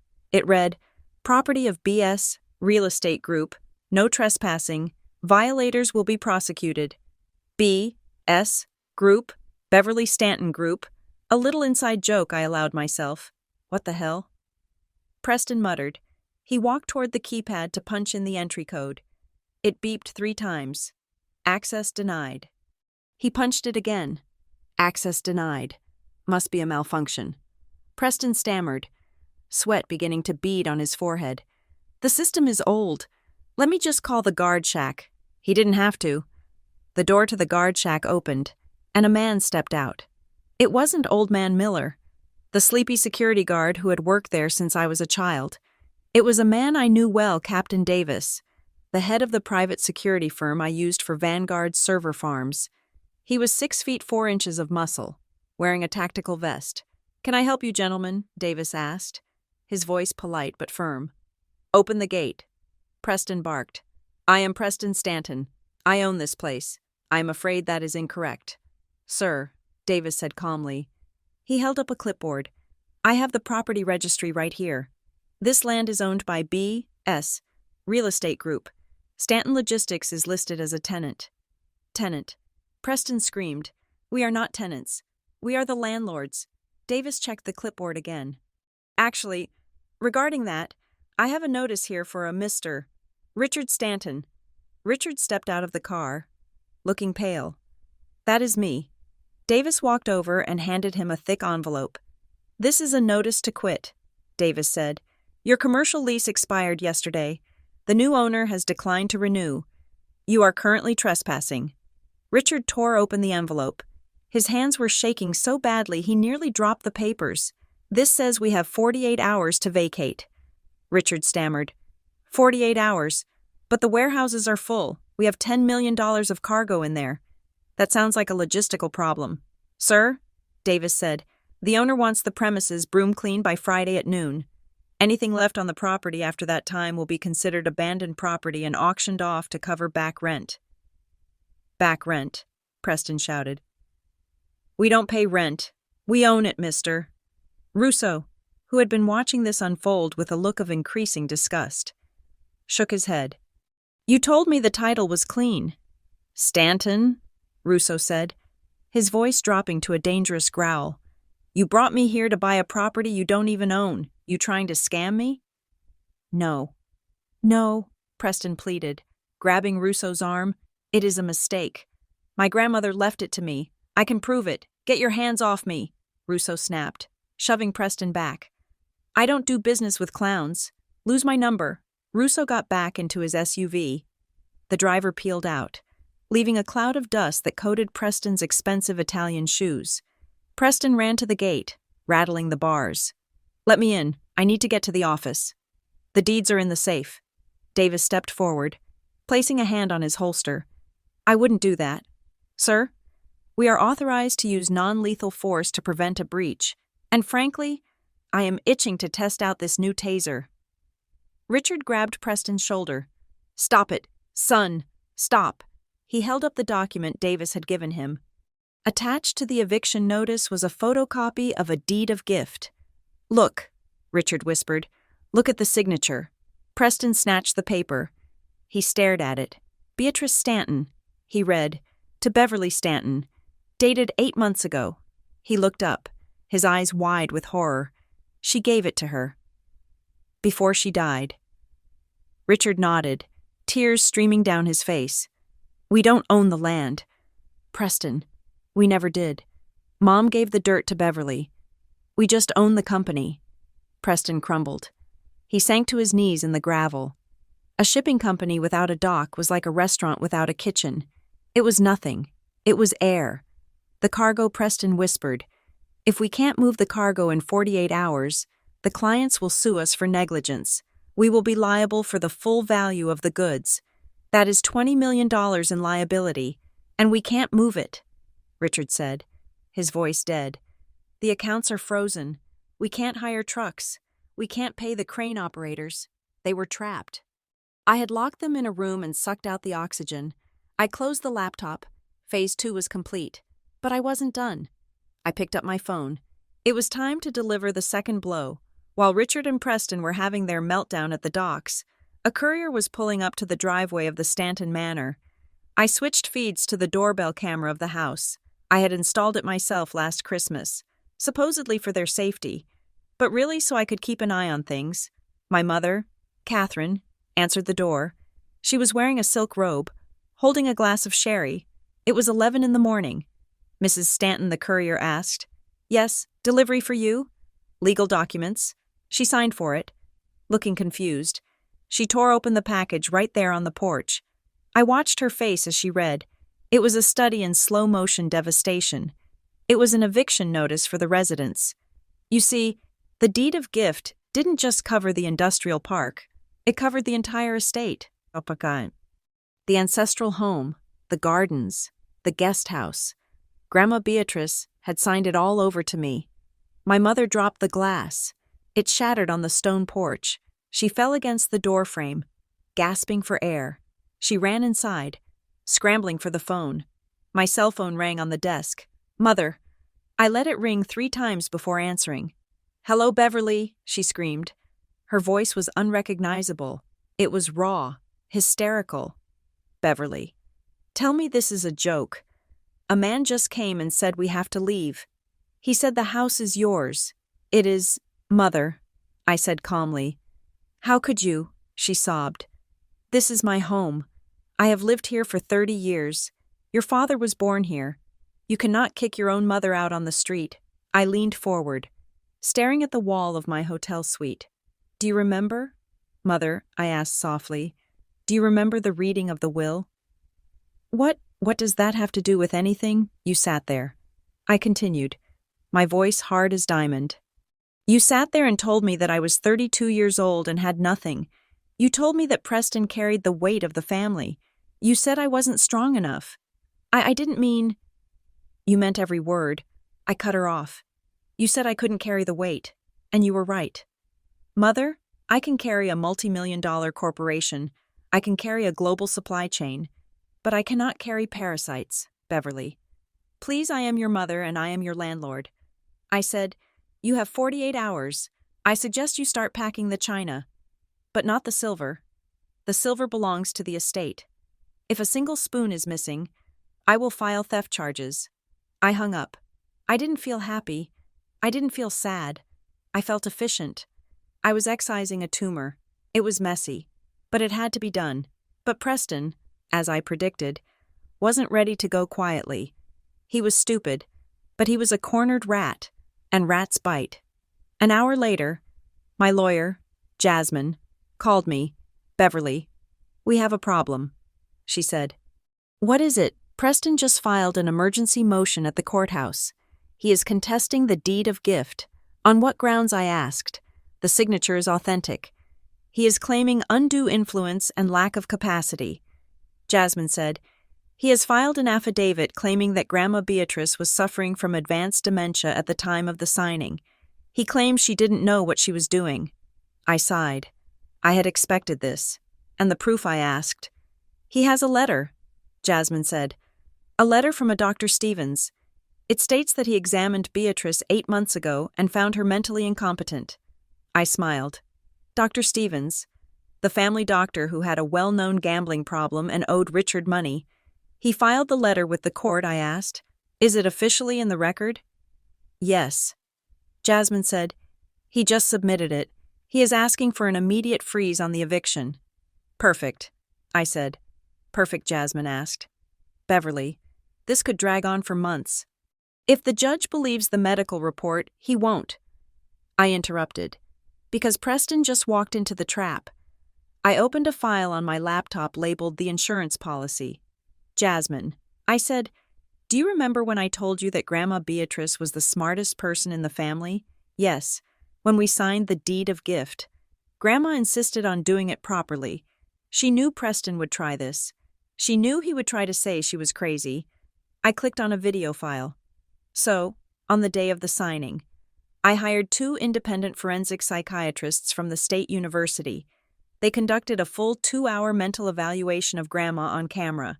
Immediately prior to her signing the deed, I watched the video play on my screen.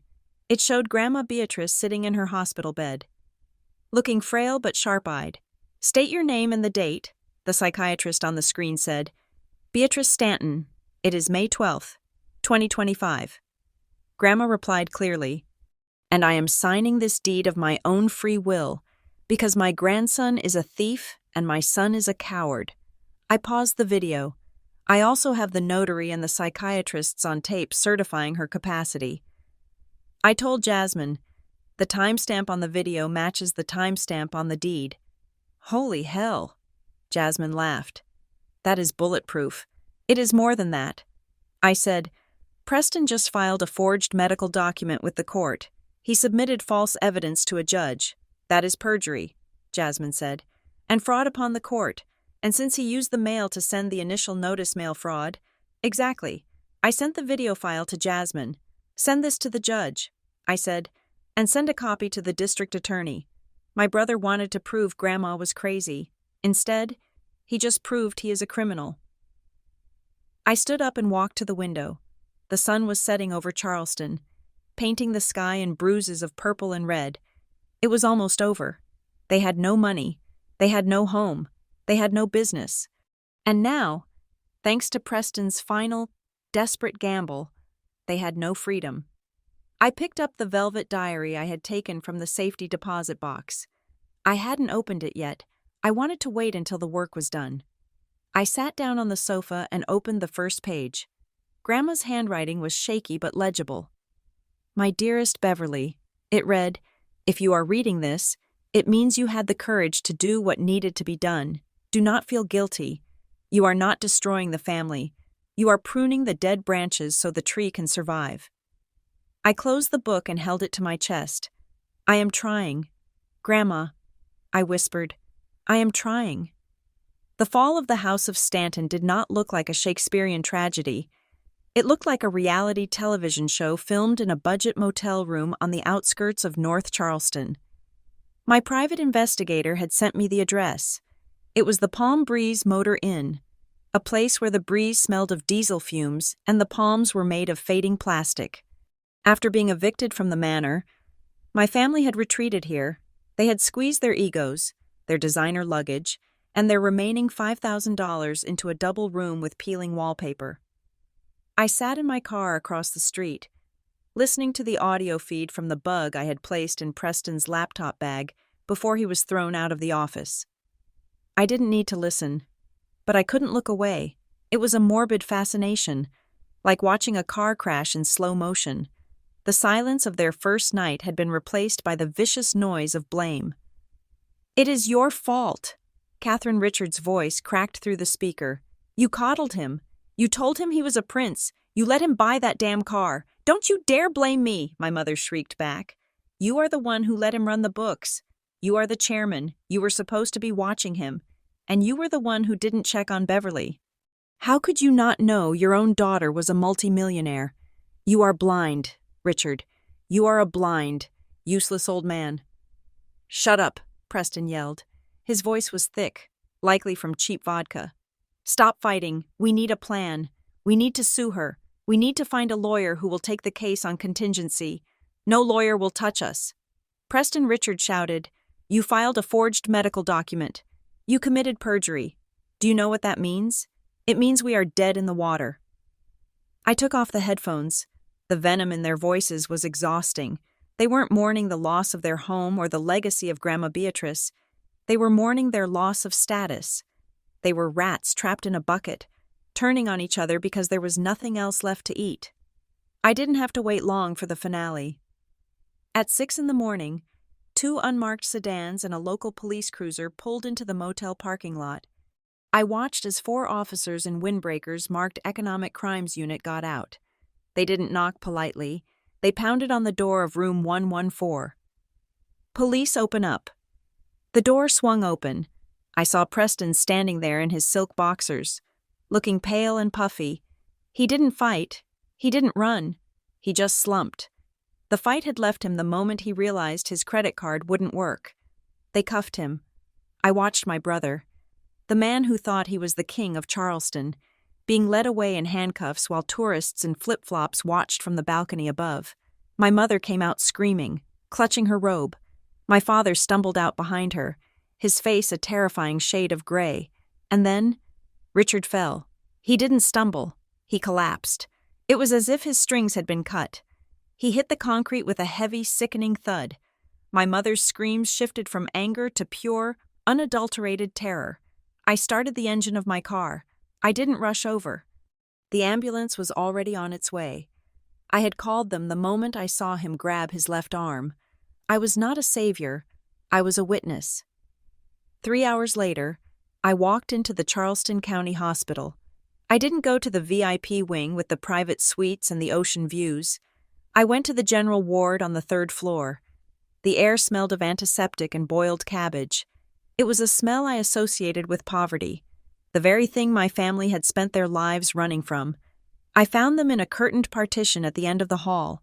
My father was lying in a narrow bed, hooked up to a beeping monitor. His face was slack on one side, the result of a minor stroke. My mother was sitting in a plastic chair next to him, still wearing the clothes she had slept in. She looked 20 years older than she had last week.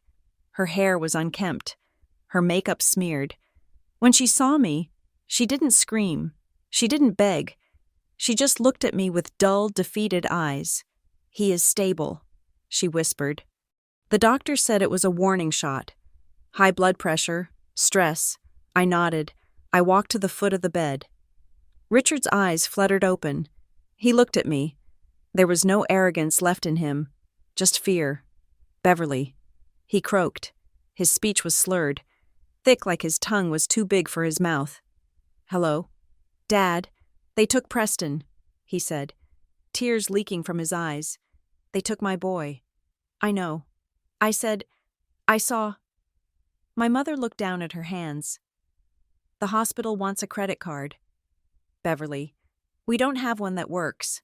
They are going to transfer him to the state facility in Columbia if we don't pay the deposit." I reached into my bag. I pulled out my black card, the one made of anodized titanium. I didn't hand it to her. I walked out to the nurse's station. "Put Mr. Stanton's treatment on this." I told the head nurse. "Private room." The nurse looked at the card, then at my clothes. "We have a semi-private available. That will do." I said, "Pay for a week. After that, he is on his own." I signed the receipt. It was $5,000. The irony was not lost on me. I was paying the exact amount they had thrown at me. To keep the man who threw it alive, I walked back into the room. "It is paid," I said. "You have a week." Richard tried to sit up. He looked at me with a mixture of shame and hope. "Why?" he asked. "Why help us? You hate us." "I don't hate you." "Dad," I said, my voice flat. "Hate requires energy. I don't have energy for you. I have pity, and I don't want you dying in a hallway. Grandma Beatrice wouldn't have wanted that." He winced at her name. "I made a mistake." "Beverly," he whispered. I waited. I knew Preston was weak. He admitted. His voice was gaining a little strength. "I knew he wasn't smart like you. I watched you fix the computers when you were 12. I saw your grades. I knew. Then why?" I asked. "Why give him everything? Why throw me out?" "Because he is a man," Richard said. It wasn't an excuse. It was a confession. In our world, in my father's world, the name goes to the son. It is just how it is. A daughter marries and changes her name. A son carries the legacy. I thought if I gave him the tools, he would grow into the role. I thought the money would make him a man. He looked at me, his eyes pleading. I was wrong. I see that now. You are the strong one. You are the Stanton. He reached out his shaking hand toward me. Beverly, please, I am sorry. I am so sorry for everything. But we are ruined. Preston is in jail. Your mother has nowhere to go. I am crippled. Please, you have so much. Just unfreeze the accounts. Or give us a stipend. Help us rebuild. I will do whatever you want. I will make you chairman. Just don't let us drown. I looked at his hand. It was the hand that had signed the papers to cut me off. It was the hand that had patted Preston on the back while he looted the company. I didn't take it. I stepped back. You still don't get it, do you? I asked softly. What? He whispered. You think this is a negotiation. I said, you think you can trade an apology for a bank transfer. You think that because you finally admitted I am smart, I should write you a check. I shook my head. An apology only has value when it does not come attached to an invoice. Dad, I said. I turned to my mother. The room is paid for 7 days. I suggest you use that time to apply for Social Security and public housing. Preston will be needing a public defender. I am not paying for his lawyer. I walked out of the hospital room. I left them there, drowning in the consequences of their own choices. The air outside felt cleaner, sharper. But the day wasn't over. I had one more body to bury. I drove to the headquarters of Stanton Logistics. The building was empty now, seized by the court. My team from Vanguard was inside, conducting a forensic audit of the servers. I needed to know exactly how deep the rot went before I dissolved the company and absorbed the assets. I walked into the server room. Marcus was there, looking at a monitor with a grim expression. You need to see this. Bev, Marcus said. What is it? More gambling debts? No, he said. Worse. He pulled up a spreadsheet. It was dated 10 years ago. I was tracking the pension fund. Marcus explained. The fund for the dock workers and the long-term sailors, the guys who spend 30 years on the ships. It is supposed to be a protected trust. I looked at the numbers. The balance was 0. Where is the money? I asked. Marcus clicked a few keys. Look at the withdrawal history. It wasn't Preston. This dates back to before Preston had signing authority. I looked at the authorization code. R. Stanton. My father. He drained it, Marcus said quietly. Over 10 years. He took $2 million out of the employee pension fund. I felt a wave of nausea. Embezzling from investors was one thing. That was a game between rich people. But stealing the retirement money of men who broke their backs on the docks. Men who had trusted the Stanton name. I saw the withdrawal memos. Club membership dues, campaign donations, vacation homes. My father hadn't just favored his son. He had financed his lifestyle by robbing his most loyal employees. He was a thief, a common, low-life thief wrapped in a bespoke suit. This is why he was so desperate for money. I realized he wasn't just trying to save the business. He was trying to fill this hole before anyone found out. If the company went under, the pension fund would be audited. He knew he would be exposed. Bev, Marcus asked, what do we do if we release this? It destroys the brand. Stanton Logistics becomes toxic. The name will be synonymous with fraud. And technically, since you are the new owner, you could try to cover it up, quietly replenish the fund over time, save the reputation. I thought about Richard in the hospital bed. I am sorry. I am so sorry. He wasn't sorry he did it. He was sorry he got caught. I thought about the men on the docks. I thought about Old Man Miller, the guard who had been forced to stop Preston at the gate. He had worked for us for 40 years. He probably thought he had a pension waiting for him. Burn it down, I said. What released the files? I commanded. Send everything to the press. Send it to the district attorney. Send it to the union representatives. But the Stanton name, Marcus hesitated. It is your name too. No, I said, it is their name. I walked over to the window of the server room, looking out at the empty office floor. My name is Beverly, I said, and I don't build my future on the backs of stolen retirements. Make the call. Marcus, issue a press release from Vanguard Tech. State that upon acquiring the assets, we discovered massive irregularities. State that we are fully cooperating with authorities to prosecute the former management. And state that I, personally, will guarantee the pension fund. You will pay it back, Marcus asked. That is $2 million out of your pocket. I have $5.1 million that I just recovered. I said, I can afford it. I am not doing it for Richard. I am doing it for the people he robbed. I watched Marcus hit send. It was done. In that moment, I didn't just defeat my family. I obliterated the very idea of them. The headlines tomorrow wouldn't just be about a failed business. They would be about a legacy of theft and betrayal. Richard Stanton wouldn't be remembered as a failed businessman. He would be remembered as a monster who stole from the working class. I walked out of the building. My phone started buzzing. It was my mother again. I didn't answer. I had cut the cord. The patient was dead, and for the first time in my life, I could breathe. 3 days after the hospital visit, my administrative assistant buzzed me. Her voice was hesitant, the tone of someone trying to filter out the riffraff from the elite. There is a Mrs. Stanton here to see you. Ms. Stanton, she does not have an appointment, but she says she is your mother. She says it is urgent. I swiveled my chair around to face the door. I was working out of the new Vanguard headquarters I had established in the city center, a fortress of glass and steel that looked down upon the crumbling brick facades of old Charleston. Send her in, I said. When the door opened, I barely recognized the woman who walked through it. It had been less than a week since the funeral, but Catherine Stanton seemed to have aged a decade. The perfectly coiffed hair was limp and graying at the roots. Her designer suit, usually crisp and tailored, hung loosely on her frame, wrinkled and stained. She carried herself not with the haughty posture of a matriarch, but with the shuffling gait of a refugee.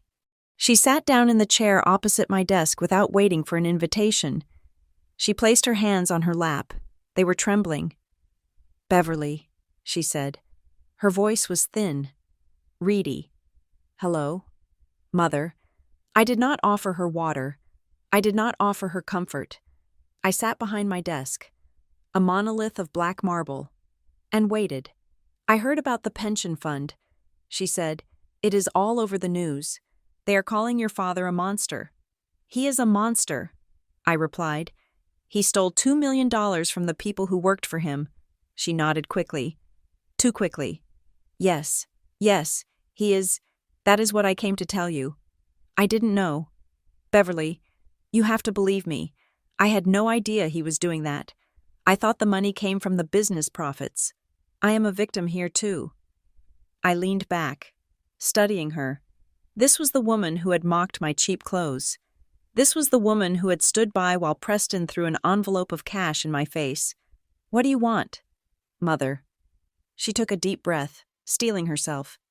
Then, she leaned forward, her eyes gleaming with a desperate, feral cunning. I can help you, she whispered. Help me. The prosecutors are building a case against Richard and Preston. But they need witnesses. They need someone who was on the inside, someone who can testify to their conversations, their spending habits, their knowledge of the fraud. She paused, waiting for me to take the bait. I can be that witness. Beverly, I can testify that Richard explicitly told Preston to cook the books. I can testify that Preston bragged about the fake invoices. I can give them everything. I can make sure they go away for 20 years. I stared at her. The silence in the room stretched out, thick and suffocating. You would testify against your husband, I asked, and your son, your golden boy. Catherine's face hardened. She looked like a cornered rat that had decided to eat its own young to survive. They lied to me too, she said, her voice rising in pitch. They ruined my life. Beverly, I'm going to lose everything because of them. Why should I go down with the ship? I am innocent. And in exchange, I asked, what is the price for this sudden burst of civic duty? I want security. She said quickly, I don't need the manor. I understand that is gone. But I want a condo in the French Quarter. I want a monthly allowance, $10,000 a month, and I want immunity from any civil suits regarding the estate assets. You give me that, and I will hand you their heads on a platter." I felt a wave of nausea rise in my throat.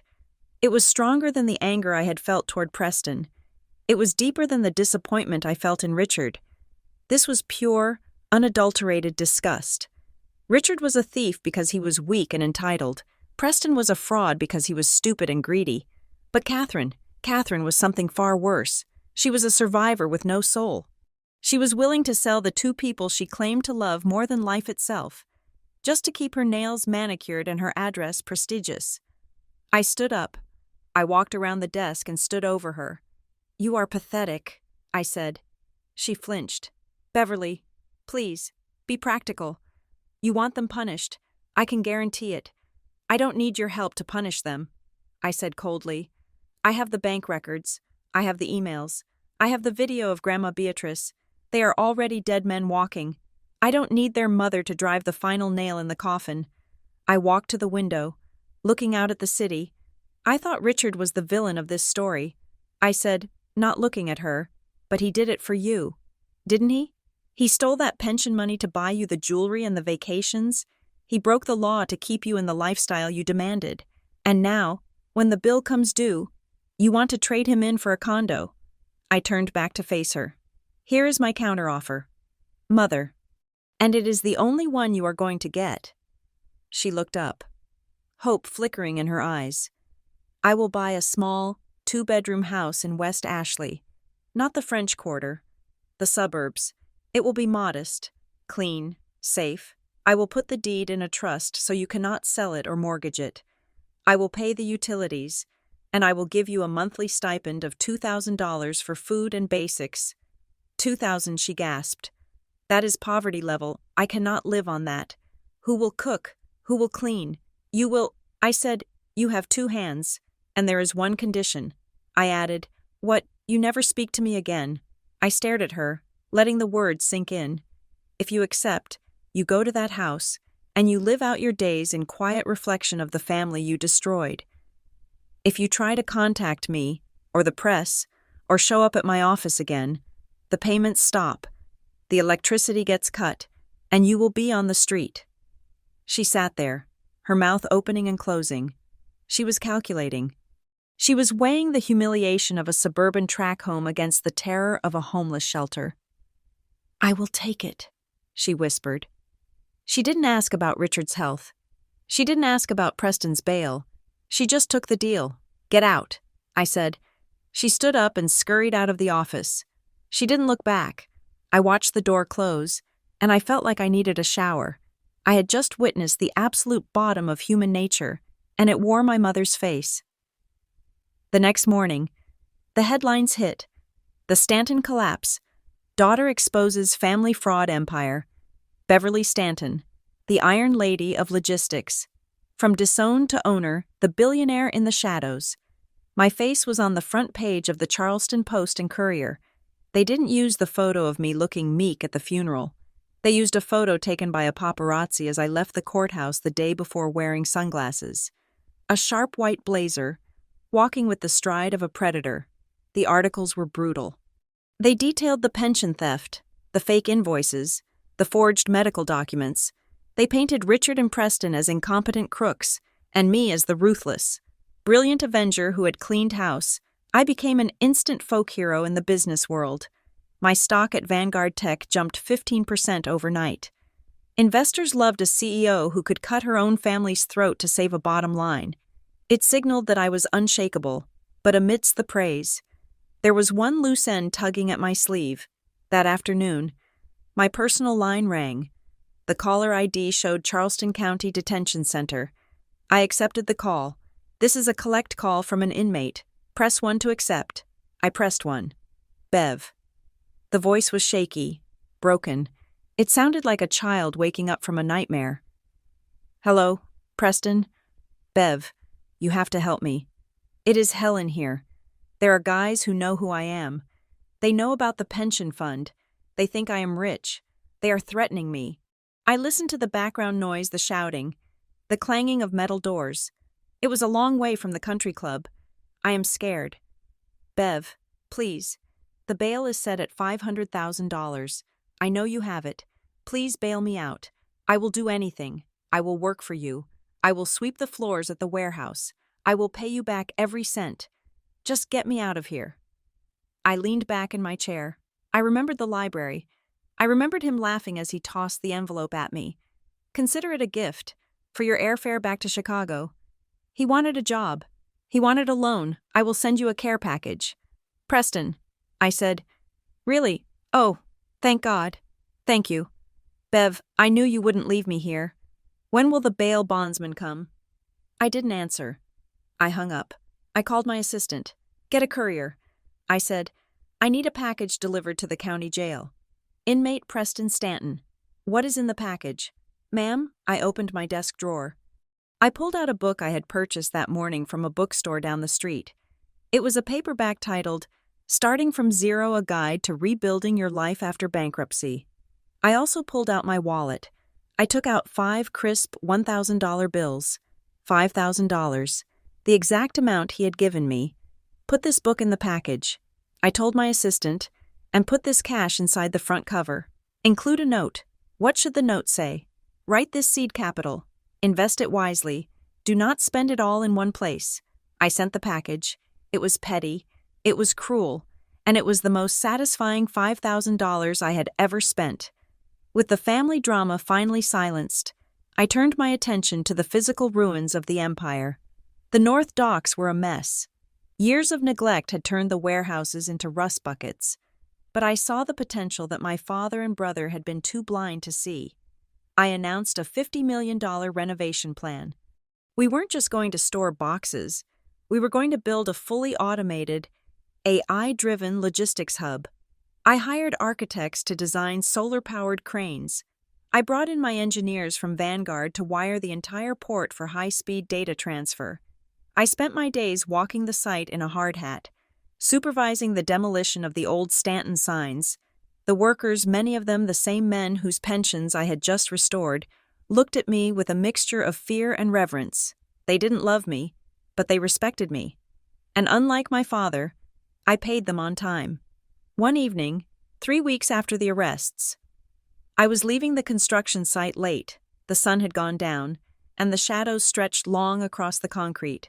My driver was waiting by the black SUV near the gate. I was on a call with Jasmine, discussing the plea deal the district attorney was offering Preston: 8 years if he pleaded guilty, 15 if he went to trial. Take the 8. I was telling Jasmine. He won't survive 15. Suddenly, a figure stepped out from behind a stack of shipping containers. He was an older man, dressed in a worn-out coat. I didn't recognize him at first. "Ms. Stanton," he shouted. I stopped, lowering my phone. "Can I help you?" My security detail, led by Davis, was instantly on alert, moving to intercept. "You ruined him," the man screamed. He pulled a hand from his pocket. It wasn't a phone. It was a snub-nosed revolver. It was Frank Moretti. I recognized him now. He was one of Richard's old gambling buddies, a loan shark who had been bleeding my father dry for years. With Richard's assets seized and the accounts frozen, Frank wasn't getting paid, and men like Frank didn't take losses gracefully. "He owed me," Frank yelled, raising the gun. "You froze the money." "That was my money, gun," Davis shouted. The sound of the gunshot was deafening in the empty lot. I flinched, expecting the bite of a bullet, but I didn't feel it. Davis had moved with a speed that defied physics. He had stepped in front of me, taking the round in his tactical vest, in the same motion. 2 other guards tackled Moretti to the ground. The sound of bones snapping echoed as they subdued him. Davis groaned, clutching his chest, but he stayed on his feet. The vest had stopped the slug, but the impact would leave a bruise the size of a dinner plate. "Are you hit?" Davis wheezed. Looking at me, I stood there, frozen. My heart was hammering against my ribs like a trapped bird. I looked at Moretti, who was pinned to the concrete, blood streaming from his nose where he had hit the pavement. He was still screaming curses at me. He didn't care about justice. He didn't care about the law. He just knew that I was the one who had turned off the tap. "No," I said, my voice surprisingly steady. "I am not hit." I looked at Moretti. "This is on Richard." He spat. This is for Richard. It wasn't for Richard. It was for greed.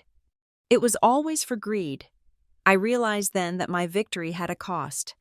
I had stripped my family of their power, but I had also inherited their enemies. By taking the crown, I had made myself the target. Mercy is a weakness. I thought, if I had simply bailed them out, if I had paid off Richard's debts quietly, this man wouldn't be here. But I would be poorer, and they would still be leeches. I walked over to where Moretti was pinned. Who sent you? I asked. Nobody. He wheezed. I just want my money. You are not getting your money. Frank, I said, you are getting a cell right next to Preston. I turned to Davis. Call the police, I said, and double the security detail at the construction site. I got into the back of my SUV. My hands were shaking now. I clasped them together to stop the tremors. I had thought that winning meant the war was over. I was wrong. Winning just meant you moved to a higher weight class of problems. My mother was in exile. My brother was in jail. My father was a stroke victim in a semi-private room, and I was the richest woman in Charleston, being shot at in a parking lot. I looked out the window as the car sped away. The lights of the city blurred. I was alone, truly, utterly alone. And as I dialed Jasmine back to finish the conversation about the plea deal, I realized something terrifying. I didn't mind the solitude. In fact, I preferred it. It was safer. Jasmine, I said into the phone. Beverly. Are you okay? We heard a noise. I am fine. I said, just a minor disturbance. About the plea deal. Yes. Tell the DA to withdraw the offer for 8 years. What Jasmine asked. Why push for 10? I said, Preston needs time to think about his choices. And frankly, so do I. I hung up. The car turned onto the highway. Speeding toward the future I had built from the ashes of my family. It was a cold future, made of steel and silicon, but it was mine, and no one was ever going to take it from me again. The gavel hit the mahogany block with a sound that cracked the air like a gunshot. It was a sharp, final noise that echoed off the high ceilings of the federal courtroom, signaling the end of the Stanton family delusion. I sat in the back row of the gallery, my hands folded calmly in my lap. I was not there to gloat. I was there to verify. The Honorable Judge Meredith Vance looked down over her spectacles at the defendant. Preston stood at the defense table, wearing a suit that was 2 sizes too big for him now. The stress of the last 6 months, combined with the lack of his usual pampered diet, had hollowed him out. He looked like a scarecrow made of bad decisions. Preston Stanton, the judge said, her voice devoid of sympathy. You have been found guilty on 12 counts of wire fraud, 4 counts of falsifying corporate records, and 1 count of perjury. You treated the laws of this country with the same disdain you treated your own family. Preston trembled. He looked back over his shoulder, his eyes scanning the room until they found me. He looked for a sister. He found a wall. I sentence you to 8 years in federal prison. The judge declared, to be followed by 3 years of supervised release. You are remanded to custody immediately. My mother, sitting 2 rows ahead of me, let out a strangled sob. It was a small, pathetic sound. She did not scream this time. She had no energy left for screaming. The bailiffs moved in. They cuffed Preston's hands behind his back. As they led him away, he didn't fight. He didn't shout about his rights or his inheritance. He walked with his head down, a broken man who finally understood that his last name was not a get-out-of-jail-free card. I turned my gaze to my father. Richard was sitting in a wheelchair next to the aisle. The stroke had left him partially paralyzed on his left side, but his mind was still intact enough to understand the magnitude of his failure. He was not going to prison. His health was too fragile, and the compassionate release laws were on his side. But his punishment was perhaps worse for a man of his ego. The court had seized his remaining assets to pay the fines. The pension fund I had restored was legally protected, but everything else, his personal accounts, his golf club memberships, his car was gone. He was being moved to Shady Oaks, a state-subsidized nursing facility on the edge of town. It was clean, but it was sterile. There were no private nurses. There were no Scotch tastings. There was only fluorescent light and the smell of bleach. He would spend the rest of his life surrounded by strangers, remembering the days when he was a king, knowing that he was the one who burned his own castle down. I stood up before the bailiffs could drag Preston out the side door. I didn't stay to exchange words. There was nothing left to say. I walked out of the courthouse and into the blinding Charleston afternoon. The reporters were there. Of course, cameras flashed. Microphones were thrust in my face. Ms. Stanton, do you have a comment on your brother's sentencings? Stanton. How do you feel about the end of the Stanton logistics era? I stopped at the bottom of the stairs. I adjusted my sunglasses. It is not the end of an era, I said, my voice cutting through the noise. It is the beginning of accountability. I got into my car and drove away. My next stop was not the office. I drove west, out past the Ashley River, into the sprawling suburbs of older, modest brick ranch houses. I parked in front of a small, beige house with a chain-link fence. This was Catherine's new kingdom. I didn't go in. I just watched from the street. Through the front window, I could see the blue flicker of a television set. My mother was sitting in a recliner I had bought from a discount furniture store. She was watching the news. I knew what she was seeing. Every channel was broadcasting the verdict. Every channel was showing my face, the face of the daughter she had called a failure. She was safe. She had a roof over her head. She had food in the fridge. But she was completely alone. The socialite friends she used to entertain had dropped her the moment the scandal broke. The country club had revoked her membership. She was now just an old woman in a polyester robe, watching the success of the child she had rejected. She could see me, but she could never reach me. That was her prison, and it was far colder than the one Preston was going to. I put the car in drive and pulled away. I didn't feel guilt. I felt a strange, quiet lightness. I had honored the terms of the deal. She was alive. That was more mercy than she had shown me. I drove to the Magnolia Cemetery. The ancient oaks draped in Spanish moss cast long, weeping shadows over the gravestones. It was quiet here, a peace that felt heavy and real. I walked to the Stanton family plot. There was a fresh headstone there, elegant and simple. Beatrice Stanton. I knelt in the grass. I didn't cry. I opened my briefcase and pulled out a leather-bound folder. It contained the quarterly report for the new fiscal year. I placed the folder on the cool stone. "Hello, Grandma," I whispered. A breeze rustled the leaves above me. "I did it," I said. "I kept the land. The dirt is still ours.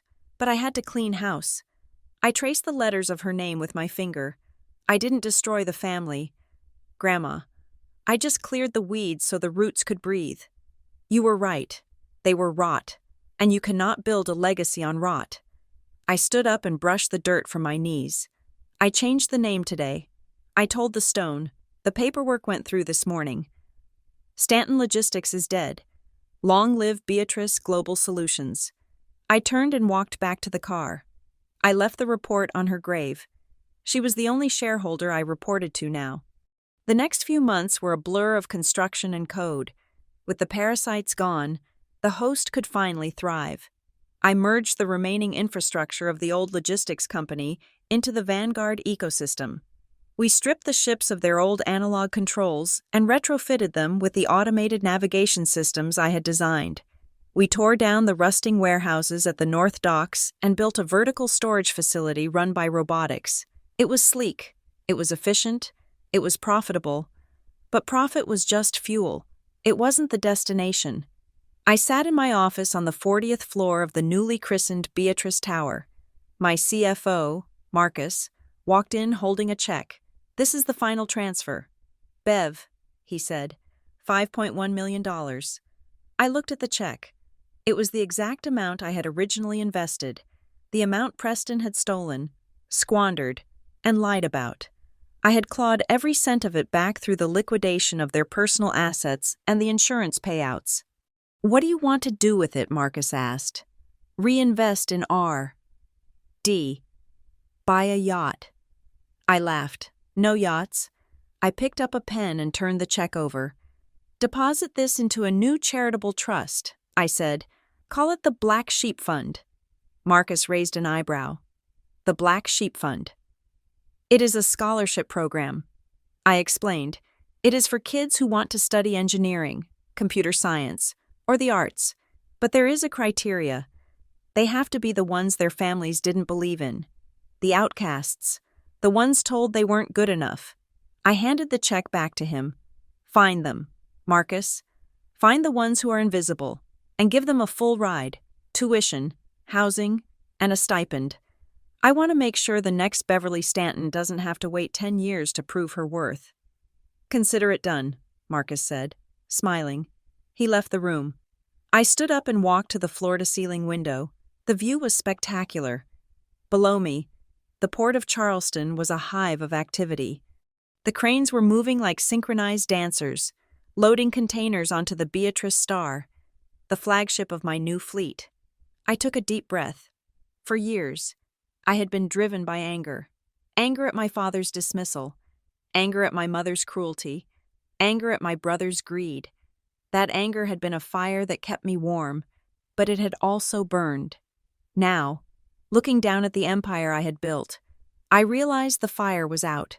I waited for the emptiness to hit me. People always said that revenge was hollow.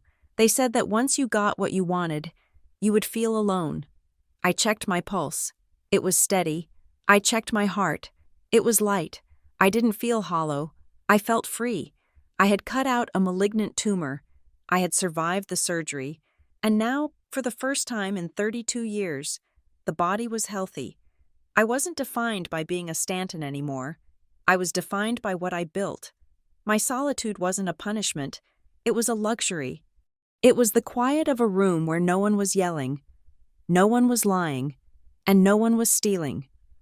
My cell phone buzzed on the conference table. I walked over and looked at the screen. It was a number I didn't recognize, but the caller ID tag said SC Depth of Corrections. It was Preston. He was using his phone privileges, probably to beg, probably to ask for more money, or to blame me for the food, or to tell me he had found Jesus and needed a character reference. I looked at the phone vibrating against the polished wood. In the past, I would have answered. I would have felt the need to explain, to justify, or even just to hear his voice to remind myself of the pain. But I wasn't that person anymore. I picked up the phone. I didn't slide the green answer button. I tapped the small eye icon in the corner. I scrolled down to the bottom of the contact options. My finger hovered over the red text. Block caller. Goodbye. Preston. I whispered. I pressed the button. The phone stopped buzzing instantly. I placed it back on the table.